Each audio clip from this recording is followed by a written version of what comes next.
evening, hockey fans, and what is going on? It is, as always, the dynamic duo of Kyle Manifold and myself, Neil Villapiano, and we welcome you to another edition, one of two live watch logs that we're doing right now. Our good buddy Jimmy Finizzi of the Blue Seats podcast is currently also doing the New York Rangers game. I forgot who they're playing, though. I think it was the Penguins. I think they're playing the Penguins, right?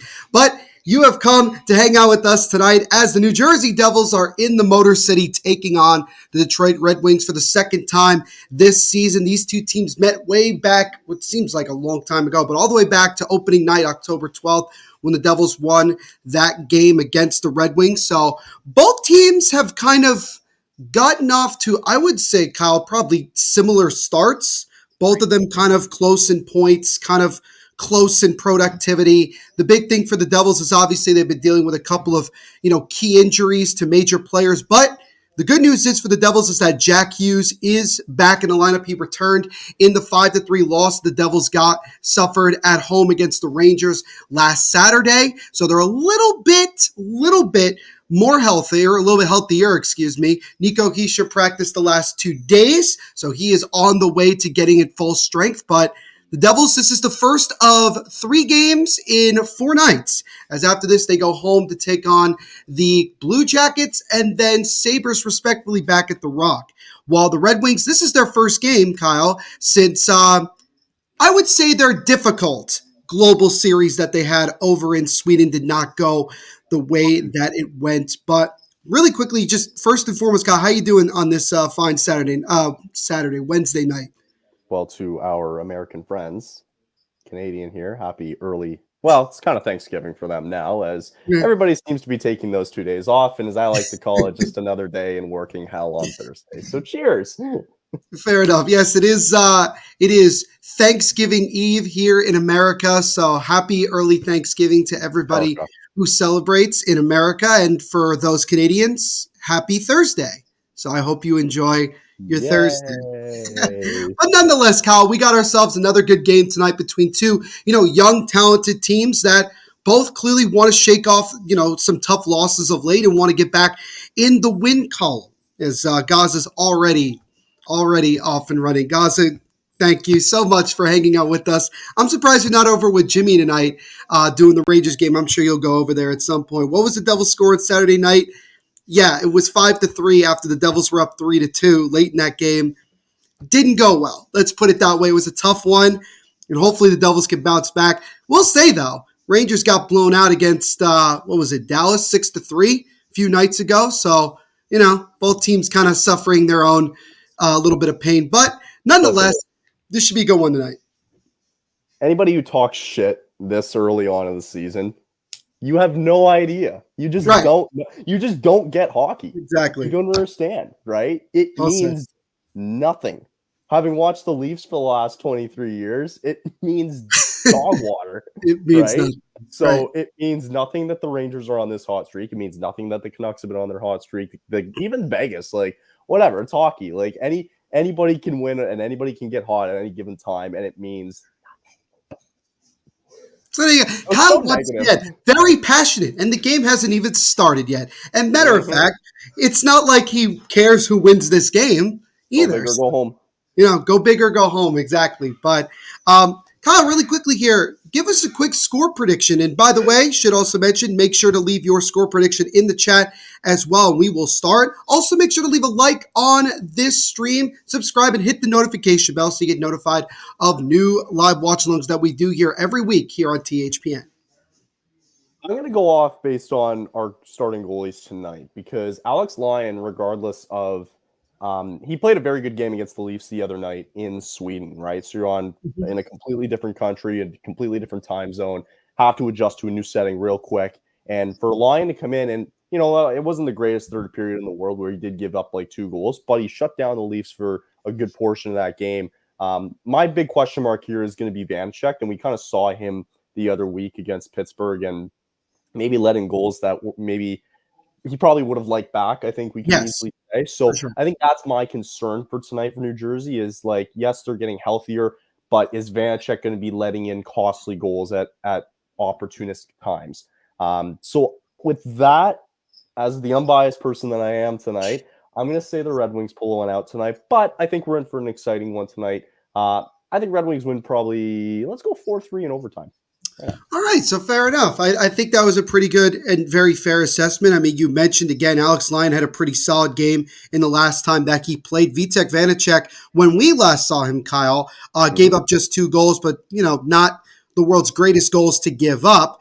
And then he struggled against the New York Rangers as they ended up dropping that one 5-3, and he let in 4 goals. The 5th one was an empty netter. So he has still yet to kind of get back to a level that he was at the first stage of last season. It seems like he has continued his struggles from the second half of last year and even into the playoffs. So, any game is an opportunity to kind of turn it around. And I'm sure for Vitek Vanacek and the Devils, they hope that game is tonight. For me, much more biased, and I'm sure everyone understands, but more biased, I'm going to go with the Devils to win tonight by the score of 4-2. I think that you're going to see some opportunities for both teams, especially both teams' defense is a little shaky to say the least. And I think you're going to see some opportunities for both teams. And you're going to see 2 hungry teams. They want to bounce back after a loss, after some frustrating losses. And so I think you're going to see it tonight, and should be a good one. Should be a good one at Little Caesars Arena. Yes, that's still what it's called.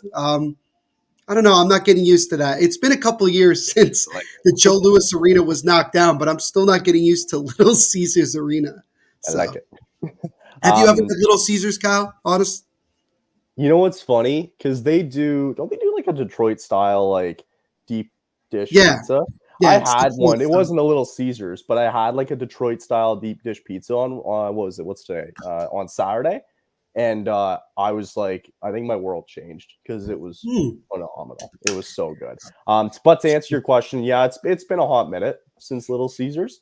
I'm more of a Toppers pizza. Is that Toppers? American? Toppers? Yeah. Never heard of it. No, okay. Nope. That's a Canadian one. We have Toppers pizza here. You have Domino's, though, don't you? We have Domino's. I hate Domino's with a burning passion. I do, too. I had it too much during school, and it's not great. It's not it. It's not it. But anyway, have you? Are you? I had Domino's. I had Little Caesars maybe 2 months ago, for the first time ever. I actually didn't think it was that bad. For fast food pizza, didn't think it was that bad. So, it's you kind of pick your poison, right? It's just that's right. A lot of the time with fast food pizza, Domino's and all that, it's a lot of the same. And I should mention that we just got a comment. This is true. Because of the new rule change in the NHL, teams are now allowed to wear different colored helmets on the road. The Devils are actually rocking black helmets with the white jersey and black pants tonight. Very interesting combination, and we'll see if it can bring some luck as we are officially underway in our game between the Devils and Red Wings. So, Kyle, your thoughts on the Devils going with black helmets tonight on the road in Detroit? I gotta wait and see it. I haven't seen it yet, but I didn't know that was a rule. I had no idea. It happened, I think, over the last couple of days, I believe. Oh, okay. That's so, I don't know. It's just different to see. I like it. I think the Canucks had their, how do you pronounce it? Mate or mate? Matt? Oh, yeah, Matt. Matt, yeah. The helmets. Yeah, they had those helmets on yesterday. Oh, that's so weird. It looks, you know what it exactly looks like? What's it look like?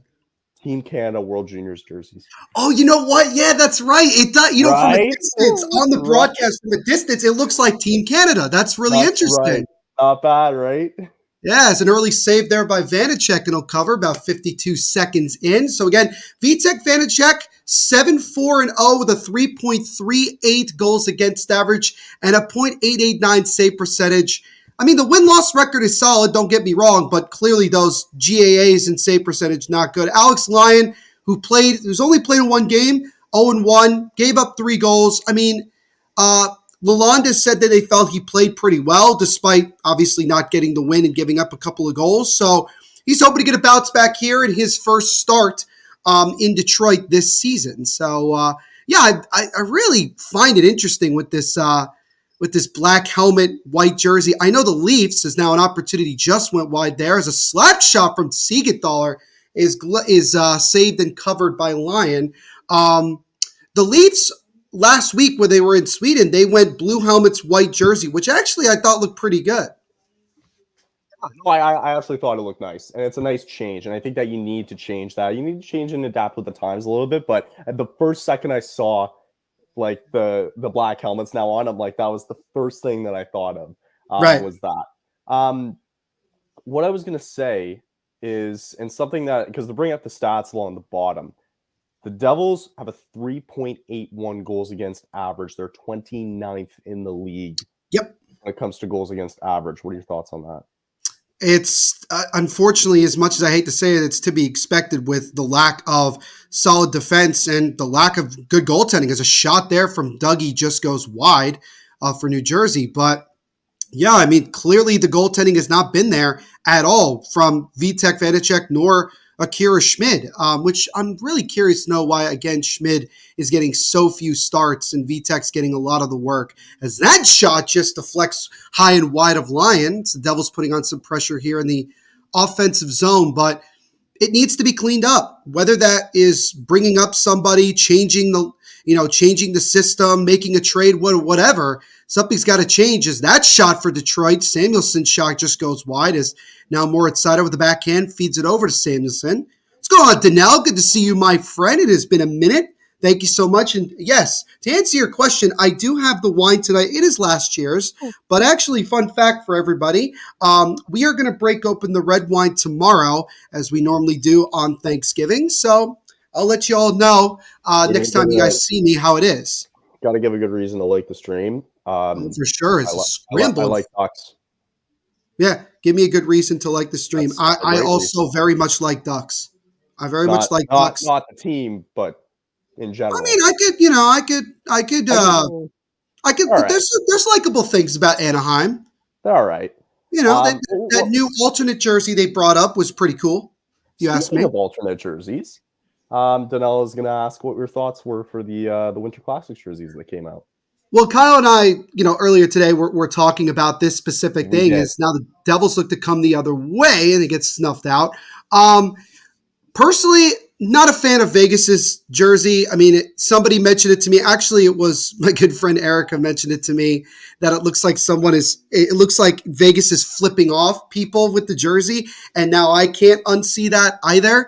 And with the Kraken, I like it a lot, personally. I think it looks really cool, a little old-fashioned, but with a little new school added in. Maybe, some people might say there's a few too many stripes. I mean, I don't think it's that noticeable. I think they did a good job with the Kraken. I just think that there was potential to do something really cool with the Golden Knights. Again, both teams' first outdoor game ever. It looked like, though, as if the Golden Knights jerseys was trying to, encapsulate, the Pacific Northwest, right? Like they were trying to include themselves in that. I don't know. It just looks like, it doesn't feel like a Vegas jersey. The Kraken feels like, okay, like that's their jersey. It just doesn't feel like it. It's like they're trying to include themselves into that Pacific Northwest. You know what I mean? Yeah, I get you. I get you. And I think I think they're paying homage to the Seattle Metropolitans, as now almost an opportunity for Detroit, but the Seattle Metropolitans, the first professional hockey team in Seattle, which I think, if I'm not mistaken, they did win a Stanley Cup. Maybe I thought they did. If I'm not mistaken, I thought they did. Seattle Metropolitan. The Seattle Metros are as an opportunity there for the Red Wings, and a good save right there on that shot from Detroit. Good save from Vanacek, as now Palat comes into the zone for a moment for New Jersey. Yeah, they are representing the jerseys very well. Yeah, you see what I mean? Metropolitans. Yeah, and I think that was what people were hoping for with the reverse retro. If you remember, if you look at that reverse retro that the Kraken have, it's kind of like that, but this jersey for the Winter Classic is a lot more like that. Is now the Red Wings with an opportunity, and now it's taken away by Hughes. Here comes Curtis Lazar up the left side. Lazar trying to get around Seider. Deekson makes a good opportunity there, but a good save from Lyon. Holla keeps it in, gets it top of the point to Luke Hughes. Over to Dougie Hamilton with a wrist shot through traffic, gets stopped, and then swept aside by Lyon. Now the Red Wings will look to slow it up here and try to get out of the zone, as Fabry just can't get it out. Luke Hughes keeping it in, and interesting, kind of a little bit of a homecoming for Luke Hughes, Kyle, since obviously he played at the University of Michigan for 2 years, and he also played for like the Little Caesars like junior team that's very big in the Detroit metropolitan area. So I wouldn't be surprised the Hughes family's actually at this game. Now that I think about it. Other than no, it's a good homecoming.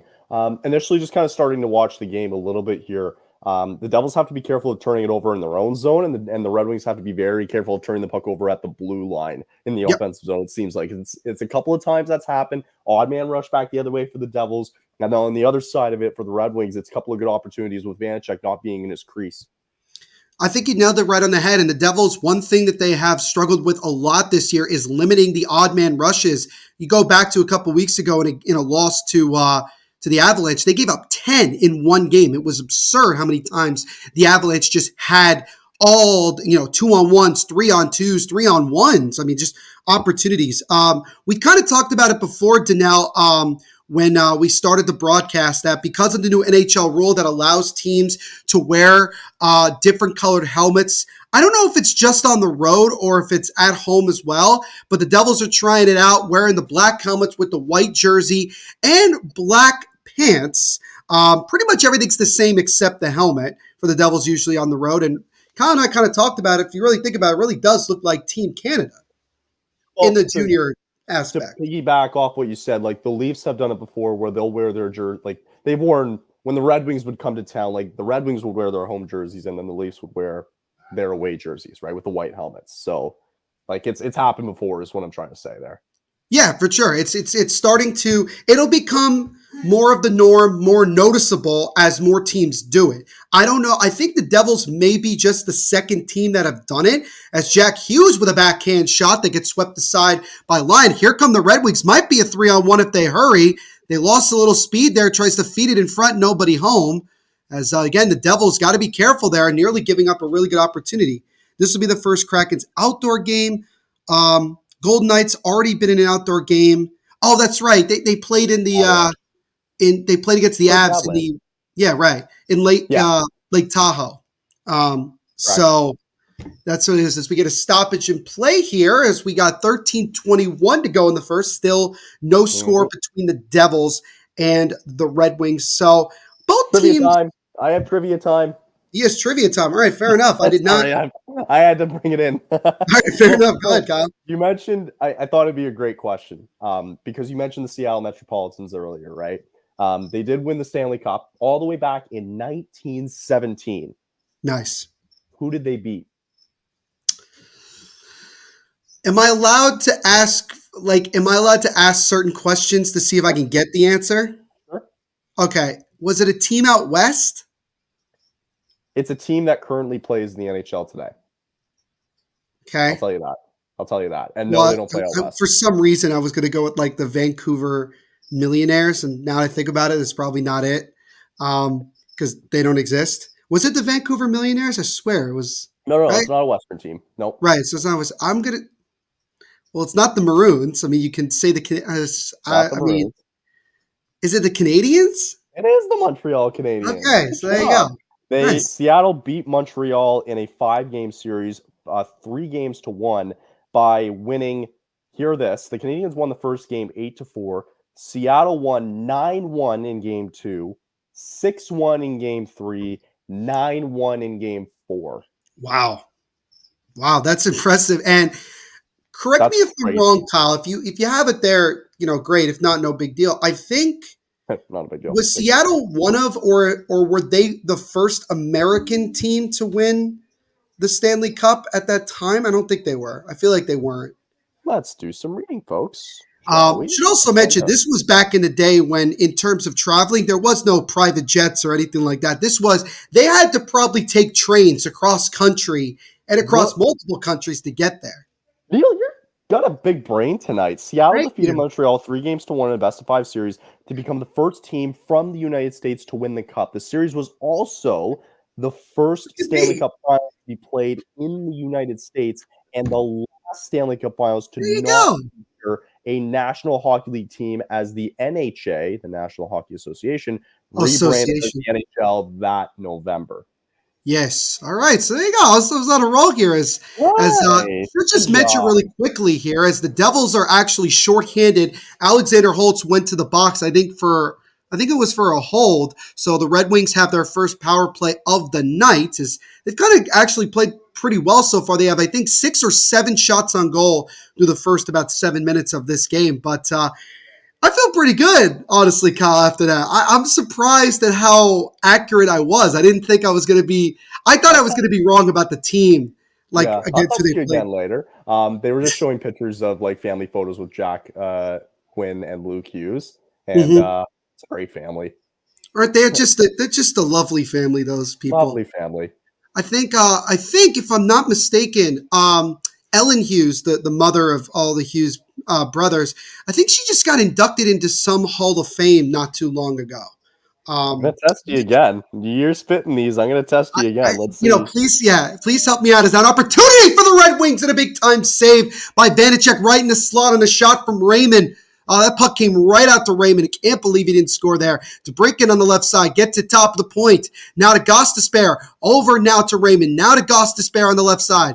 Now over to DeBrincat in the left corner. Tries to shoot it from a sharp angle and goes wide of Vanacek. 30 seconds to go on the power play for Detroit. Gostisbehere tried to feed it over to Dylan Larkin and he whiffed. Raymond tried to keep it in for Detroit. He somehow was able to. Flips it over to Larkin. Larkin with a wrist shot, and that's a good left leg pad save from Vanacek. 15 seconds to go in the Detroit power play as the Devils looking to just try to get it out. Siegenthaler gets to it, having some trouble. Chips it now over to Dawson Mercer, who'll clear, and that'll do it for the Red Wing power play. So a couple of good saves from Vanacek, and he does not allow the Red Wings to score as we're still scoreless here with 11:15 to go in the first. You're kind of right. I'm kind of right. Okay. You're kind of right. In 2023, this is Ellen Weinberg Hughes. Weinberg, Okay. yep. Weinberg. The Jewish Telegraphic Agency announced that Ellen would be inducted into the 2024 International Jewish Sports Hall of Fame class with 14 other Jewish athletes. All right, so I was like right in the sense that like she was inducted into some form of Hall of Fame. Correct. She played for the U.S. women's hockey team back in 1992 for the Women's World Championships and helped them capture a silver medal. There you go. There you go. It's now a nice feed. Speaking of Hughes, here comes Jack Hughes. Waits, takes a shot that just goes wide. Palat keeps it in for New Jersey. Back to Jack Hughes. Takes a wrist shot that just goes wide of the glove of Lyon. Luke Hughes, he gets crunched along the boards on a good hit from Shabbat. And Devils intercepted as Brendan Smith whiffs on a shot. Might be an opportunity for Detroit, but that pass gets broken up.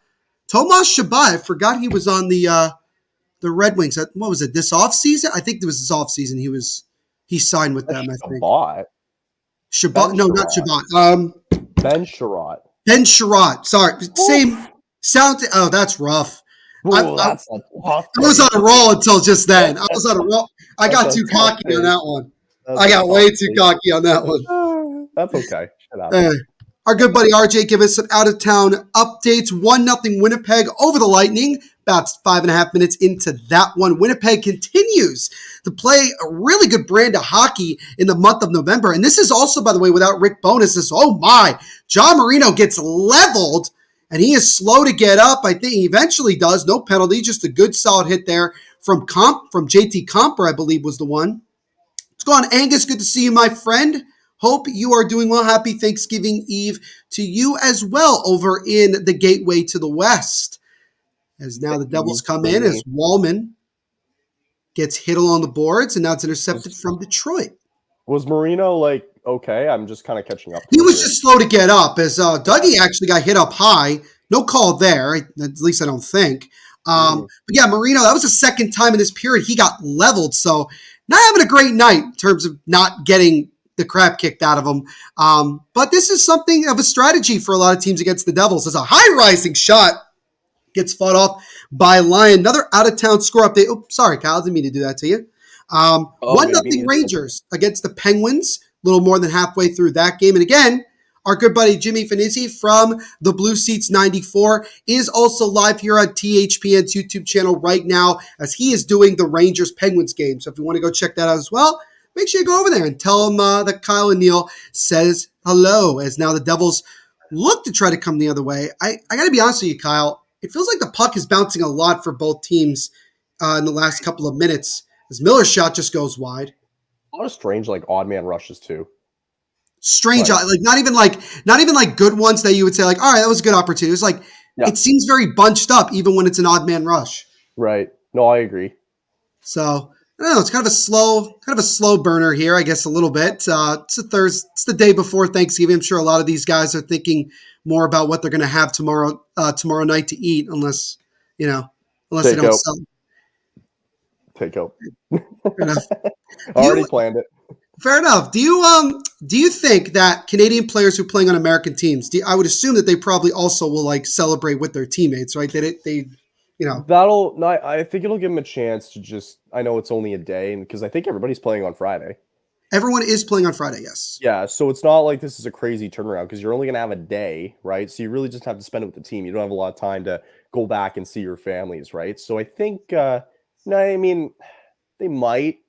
I don't know. It depends. Like, it be tonight. On the situation, right? Like, it depends on the situation for each player. Yeah, it might be a tonight thing. Maybe some teams do it after their game tonight. It's going to be. It's a tough schedule. It's not like when it's Christmas and they get like 3 or 4 days off and they can have a get together and all that stuff. So it's a little bit. Worth mentioning, there's 2 really good games on later tonight as well too. Vegas is taking on Dallas. Vegas 13-4. Dallas is 12-4, and then Vancouver's in Colorado later, as those 2 teams are high up in the standings as well. So, Kyle, I got a little trivia for you as well. I'm watching the Devils podcast. Steve Yzerman is one of 5 active general managers to win GM of the Year award. Who are the other 4? Active GMs? He's one of 5 active general managers, which is kind of a weird question. That's weird. 5 active general managers to win GM of the Year. Who are the other 4? Joe Sakic. That seems right. Right? I don't know. I'll let you know what the answer is later when it comes up, but I don't know off the top of my head. I'll go Joe Sakic. I'll go whoever was the Blues GM maybe at the time in 2019. Doug Armstrong. Doug Armstrong. He still is. He still is. I mean, Angus, really quick, is Doug Armstrong, he still is the GM of the Blues, right? Just confirm that for us. Whoever the current, I'm forgetting on names, but whoever the Bruins GM was. Don Sweeney. I think Don Sweeney is going to get it. Fair enough. Don Sweeney. I think the Lightning GM, I forgot his name. It's a French name, but the Lightning GM, maybe? Maybe, yeah, I would probably say that as well. And that's what I'm just going up by team like general managers here. How many have we done? I think that was 4, right? We've done 4. Yeah, so I would say, that's probably. All right. I think that's. Oh, you know what? You know what? It can't be the Lightning GM because it's Steve Yzerman. No. You know what? You know who I think it is? You know who I think one of them is? I think I might have this right. I think it's Jim Nill, the GM of the Stars. I think he did win it one year. Oh, you're right. I think it's Jim I'm pretty certain. Didn't he win it last year? So I think it's Joe Sakic, Jim Neal. Joe Sakic for sure. Joe Sakic, Jim Neal. Don Sweeney? Man, that's tough. I'm going to throw in Don Sweeney. Let's go with Don. I think Don Sweeney's a safe bet. Don Sweeney, and I think Doug Armstrong in 2019. Right. I think it has to because of St. Louis's run.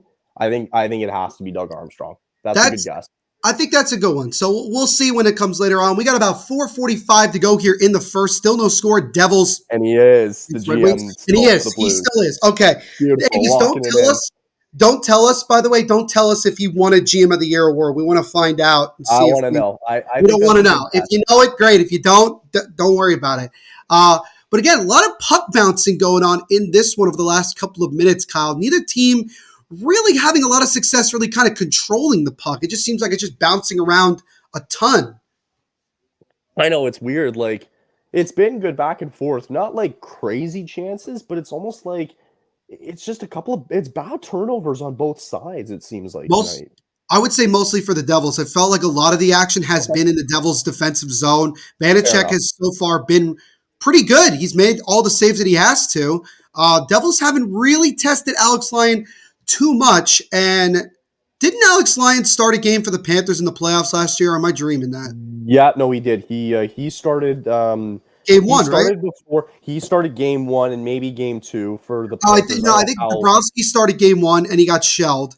And then I think game two they won, and that was that weird game. Is now Toffoli with a shot, and that one is fought off by Lyon. At some That point, was that weird game. I don't know if you remember, Kyle. That was that weird game where there was like a bunch of fights in the last like 30 seconds of that game, and a lot of. Yes. I think Alex Lyon was the starting netminder for game two of that, and I think maybe he played one more after that before Bobrovsky went on his run. Right. I'm gonna find out. Nice move or a nice attempt there from Lucas Raymond. As now the Devils and Red Wings kind of fighting for it at center ice. Here come the Red Wings. Might be a 2-on-1. Raymond feeds it over back to Raymond with a shot and he scores! Lucas Raymond, top shelf, as he caught Vanacek down low. Another bad turnover by the Devils, and this time Detroit takes advantage of it. It's 1-0 Red Wings with 3:02 to go here in the first. It's going to cost you, man. Some turnovers, man. Sure. It's going to bite you eventually. I'm just going to watch it here just to see. I don't know if I haven't seen the big turnover yet. Yeah, John Marino out of position on that one. Brendan Smith kind of left on his own. And just a nice bad line change. Yeah, bad line change. Just an overall bad situation there for the Devils. Not much Vanacek could honestly do in that situation. Top shelf. It's tough to beat. Wicked shot from the Swedish winger there. And I believe Fabry might have gotten the assist on that one. 8th goal of the year for Lucas Raymond, and that gives the Red Wings a 1-0 lead here late in the first. That's tough on Vanacek. That's good passing back and forth from Raymond, and I don't know who it was there, but it was a nice play, and not a whole lot Vanacek can do. It all started really with bad line change, and then all of a sudden Toffoli, he's out of position, seemed like a little bit. Marino was out of position a little bit, and just a good tic-tac-toe play, and not much Vanacek could have really done about that. No doubt. So the Red Wings, who have really, in my opinion, been the better of the two teams so far in this one, they get themselves a goal here, and now they have an opportunity to backhand try, and they score! Dylan Larkin goes through the 5-hole of Vanacek. That was a bad one to give up, and it took just 20 seconds, but the Red Wings have doubled the lead. It's now 2-0. What happened? I'm still watching the replay. Another bad turnover. Luke Hughes trying to get it out. It bounces off Curtis Lazar. It's taken away by Detroit. Dylan Larkin goes through the leg. Just bad. Dude. Alex DeBrincat will get an assist on that one. And, just a bad goal. Another bad goal. Vanacek, he had his leg up in the air, and if he kept his leg down, he probably doesn't give up that goal. But who's 24? Colin Miller. That was Colin Miller. Colin Miller. That was the weakest pass in the neutral zone, and it just started that rush into the offensive zone. It was a really bad pass. Just bad. Yeah, so bad from worse is all of a sudden the Red Wings offense has woken up with two goals in about 20 minutes with 2:40 and ticking to go in this first period. Vanacek sticking his leg up like he's peeing on a fire hydrant. I don't know. By the way, it was not bad. It was not good. As now the Devils come in, leads it over, and a shot there from Palat gets blocked. Puck in the right corner now. Devils trying to keep it in. They cannot. It'll go back with 2:10 to go. Devils has been a bad first period. Yeah, this was the case last year as well. I mean, I'm not noticing anything different. They've never really been a team that gets off to good starts, but giving up multiple goals in the first is not an ideal spot to be at. Is now the Red Wings come back again, feeds it over with a shot that gets blocked, rebound try, and they score! It's Robbie Fabry, I believe. It might be Fabry, but nonetheless, it is now 3-0 Detroit with 1:50 to go in the first. You have to pull Vanacek, man. Oh, for sure. He's got to go. Lindy Ruff just standing there with the blankest face I have ever seen. But then again, that's normal. Once again, Siegenthaler trying to, well, not really. That wasn't on Siegenthaler. That was just good puck battle there by number 90 of the Red Wings. Good feed. And then that shot, just a little bit of a bad break if you're Vanacek. Sprong shot got blocked, and the puck went right to Robbie Fabry, who just shot it into an empty net. It's just not a good one to give up. Again, 3rd goal of the year for Robbie Fabry, 2nd point of the night. They're losing the puck battles. It's simple as that. They now played battles, and they're losing these little skirmishes here, and they're not winning these puck battles tonight. It's just simple as that. Alex, Dylan Larkin, by the way, again, 6th goal of the year. That made it 2-0. DeBrincat with the only assist on that one. We'll get in just a moment. We'll get the the results of the Fabry goal. Fabry, again, his second point of the night, got the primary assist on the Lucas Raymond goal. So now if you're the Devils, I mean, the good news is that it's only the first period, but not what you want to do in terms of getting off to a solid start or trying to get off to a solid start as Wallman wraps it around the boards. Now it's behind the net, wraps all the way to the other side. Kevin Ball throws it on net, just goes wide. John Marino keeps it in for New Jersey. Marino in the right corner, still with it now, still in the right corner, looking for some help. Lazar trying to get there for New Jersey as well. Puck intercepted by DeBrincat. And now Lucas Raymond will just casually take it out of the zone. They'll flip it in with about 50 seconds to go in the first period. So I think the Devils right now would benefit just getting out of this period before it gets any worse than it already is, as Jack Hughes weaves his way through defenders, gets it over to Dougie, now taken away by Jack Hughes. Sprague and Veleno with assists on the Fabry goal, by the way, as that shot from Dougie Hamilton deflects up and out of play. And what is that? 3 goals in I would say a minute and a half? Yeah, that's more or less. That's not pretty. No, it's awful. Let's see if we can give them a 4-0 lead and come back from that. I don't know if the Devils can do that like they did that several times last year. Definitely not that. They'd also get some minor signing updates. Pittsburgh Penguins signed Dmitry Samorukov. Thank you. 1 year, $775,000. So I have no opinion on that. Same. I don't know who that is. He was he used to play in the OHL, and he was a pretty good defenseman, but just hasn't kind of found his form. If there's by any chance, I was just gonna say I'm a big. I know you don't like him, but I'm a big Robbie Fabry fan, Guelph Storm guy. Back in the day, I used to watch. I have no Robbie opinion Fabry. of Robbie Fabry. He was probably at the time, because the Guelph Storm won the OHL championship back in 2014 when he was on this team, and it was like the height of his career. He was a stud. He was unbelievable how good this kid was. And it's unfortunate that he hasn't, I really hope he pans out into a better player as the years to come. It's I've always thought he's been a good player. Yeah, and I mean, look, if anybody could also appreciate Robbie Fabry, it's Angus. Obviously, Fabry played in St. Louis at one time as well. I think, was he on the Cup team? I want to say he was. He won the Cup. Yeah, I was so happy. Oh, I was so happy when he won the Cup, man. I could not have been more happier. For sure. And he obviously can't be any happier than he is right now, as they're up 3-0. He got himself a goal. He has an assist as well. He's having a good game. And I think for the Red Wings, really good response after the rough 2 games they played in the Global Series last week, to come home after not playing for almost a week. For them to come back and play like this so far, I mean, if you're Lalonde, you can't help but be incredibly happy about your team's performance so far. I think they played well, though, in Sweden. I think that's something that's being overlooked. They did play competitively, and they did play well in Sweden, but a couple of bad bounces just didn't go their way there, especially with the Tim Stützle goal that happened last week with Ottawa. You're right, though. They are well rested, though, because the last game they played was, what's today, Wednesday? The last game they played was Friday, actually. I think it was Friday. So a little less than a week. A little less.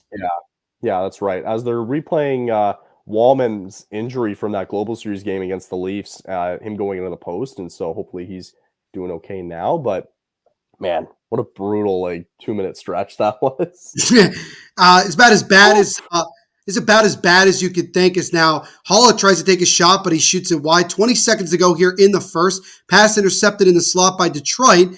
And Perron will just dump it back into the Devils zone here with 13 seconds to go. See if the Devils can maybe have one last push before the end of the period. That pass goes off the stick of Hughes and slapped back into the Devils zone. 3 seconds, 2 and 1. And that'll do it for the first 20 minutes of action, as the Red Wings, in the span of about almost 90 seconds, went from being scoreless to being up 3-0, thanks to goals from Lucas Raymond, Dylan Larkin, and then Robbie Fabry at the end there. So, I mean, Kyle, really quick, your thoughts from both sides after the first 20 minutes.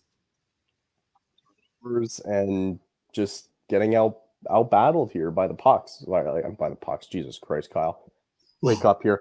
getting out battled by the other guys on the team. Like, come on, like it's just that simple. Like they're just getting out battled here. They're getting beat to the puck. They're getting like nothing's going right their way tonight. Like it just doesn't seem like that way. Like especially look at the third goal there. Valeno takes a shot, goes off the skate, goes right to Fabry, and just pots in the back of the net. It's just one of those nights, right? But overall, you can't. You have to come out into the second period, be a little bit more aggressive. Make sure that they're playing on their heels a little bit if you're New Jersey, and just try to generate some sort of chances here. Just it wasn't a lot there. You really weren't putting a lot of pressure there on Lyon in the first period, and you need to start peppering them.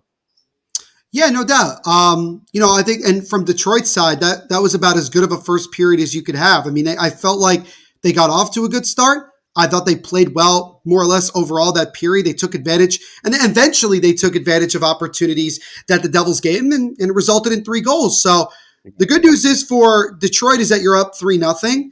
The only thing that, you sit there and say it was only 1 period, and a lot of hockey left to play.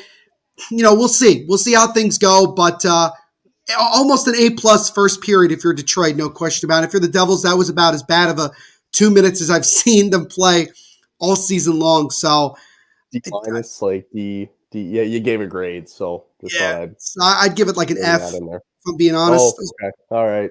I'm more negative than positive on that one, but I'd say like an F. That was about as bad defensive play and goaltending as I've seen throughout the year. So we'll see what both teams talk about in the locker room. But before we get to our first intermission report, I also do want to mention that I have a little bit of a surprise for everybody that I want to show you guys. It'll be very cool. But before you guys check that out, we are going to step aside for the first time tonight to get a word from our sponsors.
Welcome everybody here. What? Sorry, you were on mute. Sorry. Oh, go ahead. did I mute myself? Maybe you I were did. for a second. Yeah, you're good. Interesting. Weird. I don't know. But nonetheless, welcome everybody here to our first intermission report of our game between the Devils and the Detroit Red Wings. And after 20 minutes of play, thanks to a great 2 minutes or so from Detroit taking advantage of Devils' mistakes, they're up 3-0 after the first period. Again, goals coming from Lucas Raymond, Dylan Larkin, and then Robbie Fabry. And like we mentioned right before we went to break, Kyle, that was about as, from the Devils side, about as bad of a 2 minutes that we may have seen all year from them. And for Detroit, even before those 2 minutes, I felt like that they played pretty well throughout the entirety of that period, and rightfully so. They're up 3-0. Sometimes all it takes is just that 2 minute stretch, right? I mean, it's just a couple of bad bounces, and all of a sudden it just gets out of hand, right? But it's also too, like, it's on Vanacek and it's on those players to make sure that that type of stuff doesn't happen, right? Like, to make sure that you're in it after. Like, you can't be let down. How many times have you played a game, right, where you're already down a goal? Like, you have to be able to sustain it, right? Mm-hmm. And unfortunately, they weren't able to do that. And now you have to go into the second period at least to get a goal. You need at least a goal here, right? Not to say that you don't have to come back all the way, which would be great, but I think out of the second period here, a win for the Devils is just getting on the board here. They need to get something here going. Yeah, for sure. And I think what was tough for Vanacek was that he got off to a good start in this game. He made a couple of really good saves. Detroit was coming at him with a lot of really good opportunities. And it looked like maybe he was going to be locked in tonight. And I think for him, it was one of those moments that I've seen a lot from Vanacek where he gives up one goal and he keeps thinking about it. And then that results into then 2 goals, and then 2 becomes 3. And it's just a snowball effect. I wouldn't be surprised if you saw Akira Schmid start the second period after what just happened in that first period. It's a sign that the Devils goaltending is worse than it was last year. There's no question about it. You officially have a goaltending problem. Oh, there's no question. Again, you kind of, you chalk it up early on to it's early in the year. Let's not panic. Now we're at the point of getting close to 20 games, and it's like, now we got to start worrying about it. And if you're Tom Fitzgerald, you got to really start looking I don't want to say anything. You got to really start looking for what might be out there in terms of making a move for a goaltender. Free agency, trade, calling someone up. No, Markstrom has too much money on his contract. Unless you want to take 50% of it and might consider it. No. Well, then it's not going to happen then.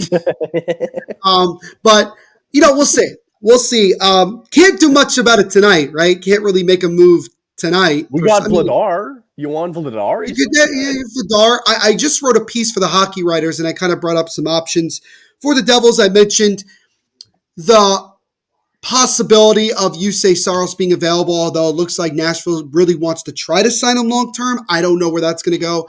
John Gibson in Anaheim, although his contract is abysmal at over $6 million per year for the next 3 years. Yeah. Jake Allen, I see as a likely option for not just the Devils, but for a bunch of teams. He seems to be a guy that people bring up, but he's not. I don't think any team is willing to make a deal at this point in the year right now. Well, I mean, hey, like, Edmonton did reach out to Montreal, and Montreal is staying put because it's early in the season, right? But you can tell that a lot of guys are just, they're really looking. They're looking now, right? That's the thing. I'm just trying to look and see, like, is there anything out there? You're right. Like, UC Soros, you don't know what's going to happen there. He might try to sign long term. Jake Allen. The other name that's come up too, actually, is Jordan Binnington in St. Louis. And depending on how St. Louis' season goes, you might see a resurgence somewhere for Binnington, and maybe he kind of fits in there with New Jersey. But he got off to a good start to the year, but he's not played well of late. I'm telling you though, like, if there's not a move made at if the deadline passes and no move is made at the deadline for the Devils in goal, it's gonna be tough. It's gonna be tough sledding. I would say to everybody from the Devils' perspective, a move is going to be made at some point. You have to. Tom Fitzgerald's not one of those guys that's just going to sit there and do nothing about it and just hope that things Agreed. get better. He Yep. doesn't do that. We've seen it, a bunch throughout the years he's been the GM the last couple of years. He's not going to do that. This team, it doesn't matter that Nico Hischier and Timo Meier are not in the lineup. It doesn't matter. Like, take turnovers and piss poor goaltending is not it. And I don't want to just hammer on the Devils because I want to give credit to Detroit. They played a really good game so far. They've taken advantage of the opportunities. It would be different if the Devils had that many turnovers, but Detroit wasn't capitalizing. You'd say, well, eventually that's going to bite them in the ass because you can't have that many opportunities not score. Well, the Red Wings have done that. They have taken advantage of those opportunities, and they've been the faster team. They've been more relentless than the Devils have, and they've been rewarded with 3 goals. And again, really, really good job by the forechecking of Detroit in particular. 3 teams in this league know how to take advantage of these turnovers. Yeah. They know how to pot it when they need to, right? And at some point, it's not going to be, had this Devils team be turning over the puck to like San Jose, for example, we're probably not having this conversation right now. Right. But it's a good team. It's not, obviously they slumped a little bit, but the Red Wings are still a good / great team, right? And they knew exactly what they needed to do when they were taking advantage of these bad turnovers, winning the puck battles along the boards, and just taking advantage of on a night where Vanacek just doesn't seem to know how to close his legs. Should also mention, by the way, we were talking about it. Those 3 goals that Detroit scored, that was in a span of 1 minute and 11 seconds. So it was actually worse than 2 minutes. I thought it was like 2 minutes. I was like, all right, that makes sense. No, that was like less than 90 seconds. They went from being tied no score to 3-0 Detroit. I mean, that is awful. Awful. All right, we all know why we're here. What's the surprise? So a friend of mine from Tennessee, who's a Rangers fan, I should might add, but also she's a friend of the Devil's State of Mind podcast, which you should all check out. Yeah. Tennessee, very, very strange. Okay. But yeah, you know what? You find hockey fans in random places all the time. I don't think there's any. I think we can all agree with that. But she's a fan of the podcast. She actually sent me some cool drawings, which I should have brought out too. I'll bring them out maybe in the second period. But I got this package today, unexpected, and I'm hoping that you guys can see it. But she sent me this today. In my hand are 2 Devil's Design cookies. These are cookies. They're cookies. That's amazing. They're you can't cookies. eat those. So look at this one in particular. You can't eat these. You can't. I really want to. First of all, I'm hungry. So, but you can't though. Like you'd be doing a disservice. That's sick. I know. It's very cool. I mean, it's so good that you don't want to eat it. But I thank Megan. Her name's Megan Sutter. She's on Instagram at Meg_Sutter. She's an artist. It's clearly obvious she's an artist. Really? Yes, a little bit. But I didn't expect that this type of gift. I got it randomly today in the mail. Thank you so much to Megan for sending me that. Very kind of you. Shout out to her. And I really appreciate it. It was a very cool gift, kind of a nice little holiday thing to get. So I thank her very much for that. So I just wanted to bring up some scores though initially because I saw one that was interesting earlier, and RJ's been very nice at doing this. Hurricanes are currently up 4-1 at the end of the first over Edmonton. Yeah, that's the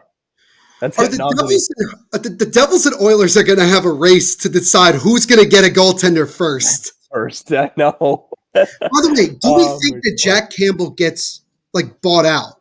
Like he's gone 0-3 since he went down to the minors and has a 6.8 something goals against average. The issue with buying him out is that it's a one-way contract, right? And with however many years, he still has 4 years left on whatever it is, $4 to $5 million deal, give or take. It's going to be it's easy to buy out players if they're on you wouldn't buy out a player if they're on a 2-way contract, but because he's on a 1-way deal, assuming that he was staying in the NHL, you might have to buy him out, but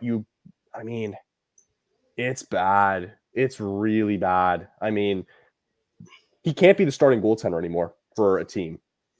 It doesn't seem like it, right? It's and I don't wish that he like doesn't get better, but you got to stick him somewhere like behind like Shesterkin, for example, or something like that. You know, you can't. He can't. He needs to play.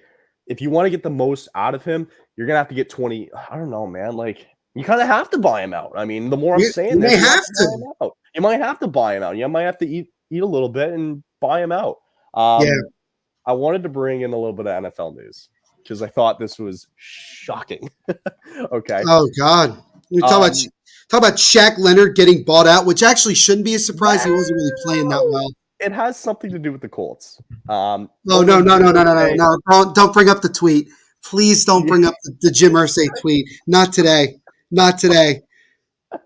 Okay. By the way, if you don't know, Jim Irsay is the owner of the Indianapolis Colts of the NFL. If you didn't know that, just going to tell you that right now. He put out a tweet. I would just tell people, look it up yourself. Like, don't ask us to bring it up because I don't want to get demonetized or anything for putting a tweet out that's about, oh God, about as absurd as one could put out. But wild. Is it fair to say, Kyle, that the funniest division in terms of drama and stories and everything is the AFC South? That's a fair statement. Anyway, I just wanted to bring that up, but that was wild. Let's bring on the other scores coming up. Yeah, go ahead. The Jets were up 2-1 right now at the end of the first. We got the Sabres up 2-1 over Washington. Seeing if they can bounce back. The Jackets have started off good against the Blackhawks, up 3-1. Bruins are currently up 1-0 over Florida in a rematch of last year's playoff series. Rangers up 1-0 as Jimmy's over in the other stream right now, as I'm sure he's happy being up 1-0 over Pittsburgh.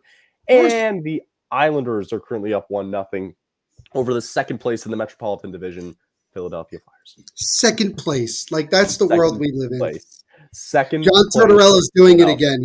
He's getting a team that's buying in to what he's doing. And it's crazy. It's funny. It worked. Oh, it worked like a charm. Are you kidding me? It's worked like magic. I don't get how it's working, but they're buying in, right? Oh yeah, for sure. I don't think they have a choice. They have to buy into what he's got, right? By the way, just want to quickly say something, Kyle. In a shocking turn of events, Vitek Vanacek is in net to start the second period. I don't get it. I don't get at this point, Kyle. I gotta be honest with you. I'm starting to wonder if Lindy Ruff is actually this time seriously going to get fired. And I say that, I'm not saying that in a joking, or I'm not even trying to say it in an overreaction way. I just think that with the team being this way, not playing up to expectations, and Lindy Ruff making decisions that we can kind of call questionable. Right. You wonder how long the leash is for him. That's the way. By the way, second period just got underway. So here's what's concerning for me is if the scores are holding up like they do tonight, and I'm going to bring you up two, okay? You have the Islanders up 1-0, okay? You got the Buffalo Sabres up 2-1. If those scores hold tonight, especially this game, the Devils will be right there with the Senators, Canadiens, and Blue Jackets at the bottom of the East. Yep. Like, that's about right. That's got to be concerning for you. Like, to be Would right that be there rock with bottom? all. That's if the Jackets hold on to beat the Blackhawks tonight as they're up 3-1, the Jackets would be 2 points behind the Devils, and the Devils would be tied, would be 1 point up on the Senators and the Montreal Canadiens. And it should be mentioned that the Devils and Blue Jackets play one another on Friday night in New Jersey as well. Correct. So, yeah that's where we're at with that. That's not good. The thing is that, like, at this point, my patience has very much run thin because I have no excuses. I can't think of an excuse for why the Devils aren't playing well. There's more like just reality as to Foley with a shot that fluttered to the net, but it was saved by Lyon.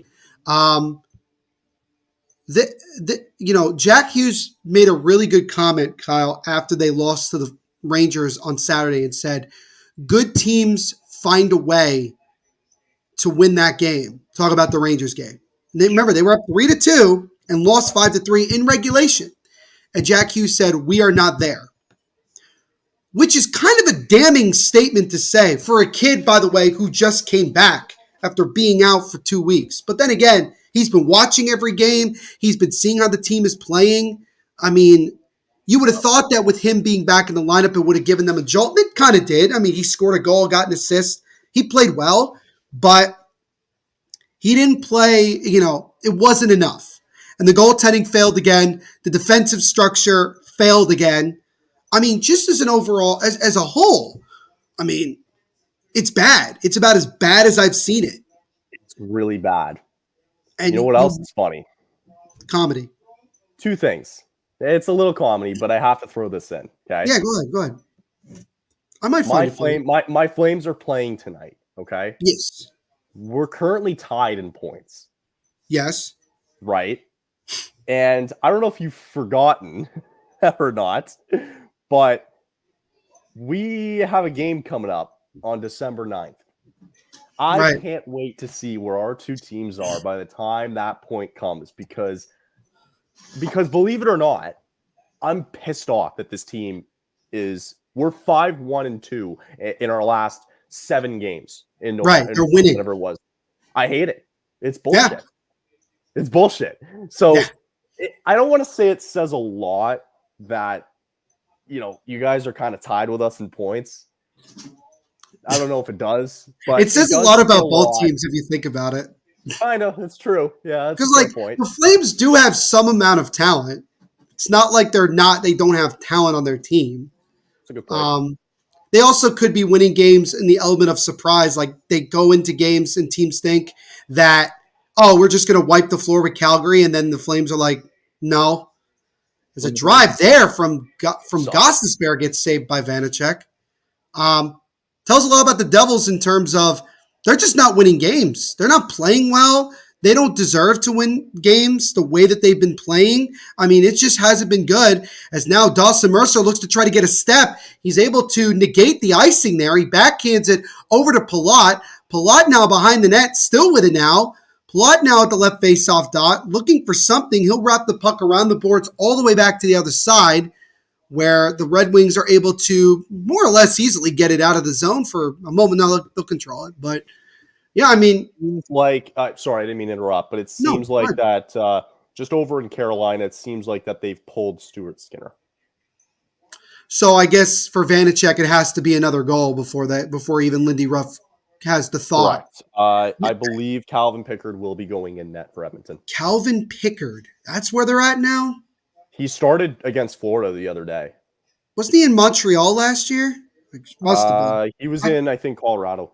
Okay. I could have sworn. I keep thinking he's Montreal. I don't know why. But, I mean, there's just not much to really say other than Jimmy's checking in. Oh, what's up, Jimmy? Good to see you, man. I'm sure he's having a good time. Again, should just mention there is another live watch along going on right now. Jimmy, the man of obviously Blue Seats, New York Rangers podcast here on THPN, is over also doing the Rangers Penguins game, which is a lot more close than our game right now. It's 1-0 going into the second period for the Rangers. So, make sure you go check him out as well. Leave him a like and subscribe. Really does help out the channel tremendously. So, yeah, I mean, I think here's my question. I have an interesting question for you, Kyle. What do you do if you're the Red Wings at this point? Is it, how do you go about, you're up 3-0. You've pretty much had control of the game. I mean, it's got to be as simple as just keep doing what you're doing, right? You can't sit back, right? If you're the Red Wings, you can't, right? Because you know that the Devils were going into their dressing room being like, we got to get one this period. And the Red Wings are going to play hard defensively. But I imagine you're right. Like, things don't change, right? You have to keep piling on, right? We've seen how many times in history where 3-goal leads have been evaporated. Like that. If it can happen in 2 minutes, it can happen in 10 minutes, just like that too. So, no, I imagine that the Red Wings know that 3 goals might not be enough tonight. for some reason, right? And they know they probably need to get a fourth, a fifth, whatever it may be, right? 3-goal leads. If there's anything that we know, it's that 3-goal leads are never safe. No, especially having a 3-0 lead this early in the game. It's like, it can feel like an insurmountable lead, but at the same time, a lot of hockey to be played. And I think that's something to keep in mind. I think if you're the Devils, you can find a way to get 1, even 2 in this period and cut it to a much closer deficit. There's a little bit of doubt that then starts to creep into Detroit that says, we got to be careful here. We can't, we can't, they get a little nervous, really, is what I'm trying to say. I just saw that. I want your thoughts on Florida here for a second. They are 12-5-1. Nice to start the year. Good for them. Do you give them a chance to go for another run in the playoffs if this is the way it keeps up? I think so, because that's a team that's battle tested. I mean, they went the distance. They went almost the distance. I mean, shoot, they nearly got that cup final to 7 games. I mean, it definitely felt like a little bit of a mismatch once they got to Vegas in the cup final, but for them to knock out the Bruins the way they did, they were able to beat the Toronto Maple Leafs, who everybody thought at that point, once they got beyond the first round, that they were going to be fine. They annihilated the Carolina Hurricanes. That's a team that plays physical, but can also score at will. I think Paul Maurice has his team playing their system to a T. The goaltending, look, if Bobrovsky can play like he played last year in the playoffs, great. If not, they're going to be a quick exit out of the playoffs. That's really the way I look at it. It's true. Now, a little lead here. Jack Hughes might have a breakaway, but the puck just out of his reach. Oh, he would have been all alone for a gorgeous opportunity, but he couldn't get the puck on his stick, and a good job by Lyon to swipe that puck away. Jack Hughes with arguably the best opportunity of the night so far for New Jersey there, but couldn't get to the puck in time. So, I have another question. You can ask as many questions as you like. So, if the playoffs started right now, yes, okay, the Bruins would be first. They would take on the second wild card Hurricanes. The Lightning would be number 1 wild card, taking on the Rangers. Flyers would get home ice against the Capitals, and the Panthers would have home ice against the Leafs. Who do you trust more in that Eastern Conference? Because Boston we can't trust. Florida, maybe a little bit more, but like you said, it depends on Bobrovsky. The Leafs are the Leafs. The Rangers, we've seen what they've done in the playoffs in the past couple of years. The Flyers are new. The Capitals are new. The Lightning are getting older, and we don't know what they're going to be like. And the Hurricanes, for whatever reason, are now all of a sudden, they're 10-7. So who would you trust more as of right now? Probably Florida. If I'm being honest with you, it's probably Florida. I would probably agree with you.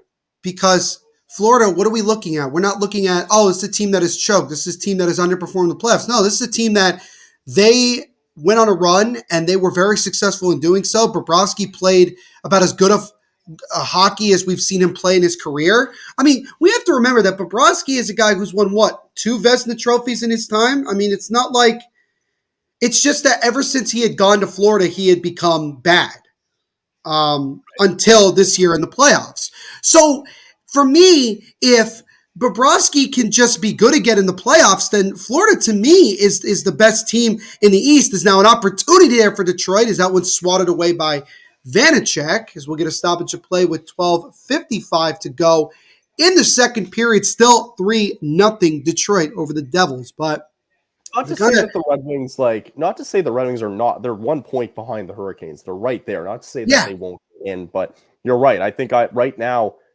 I trust Florida more than anybody. I think they're a more complete team.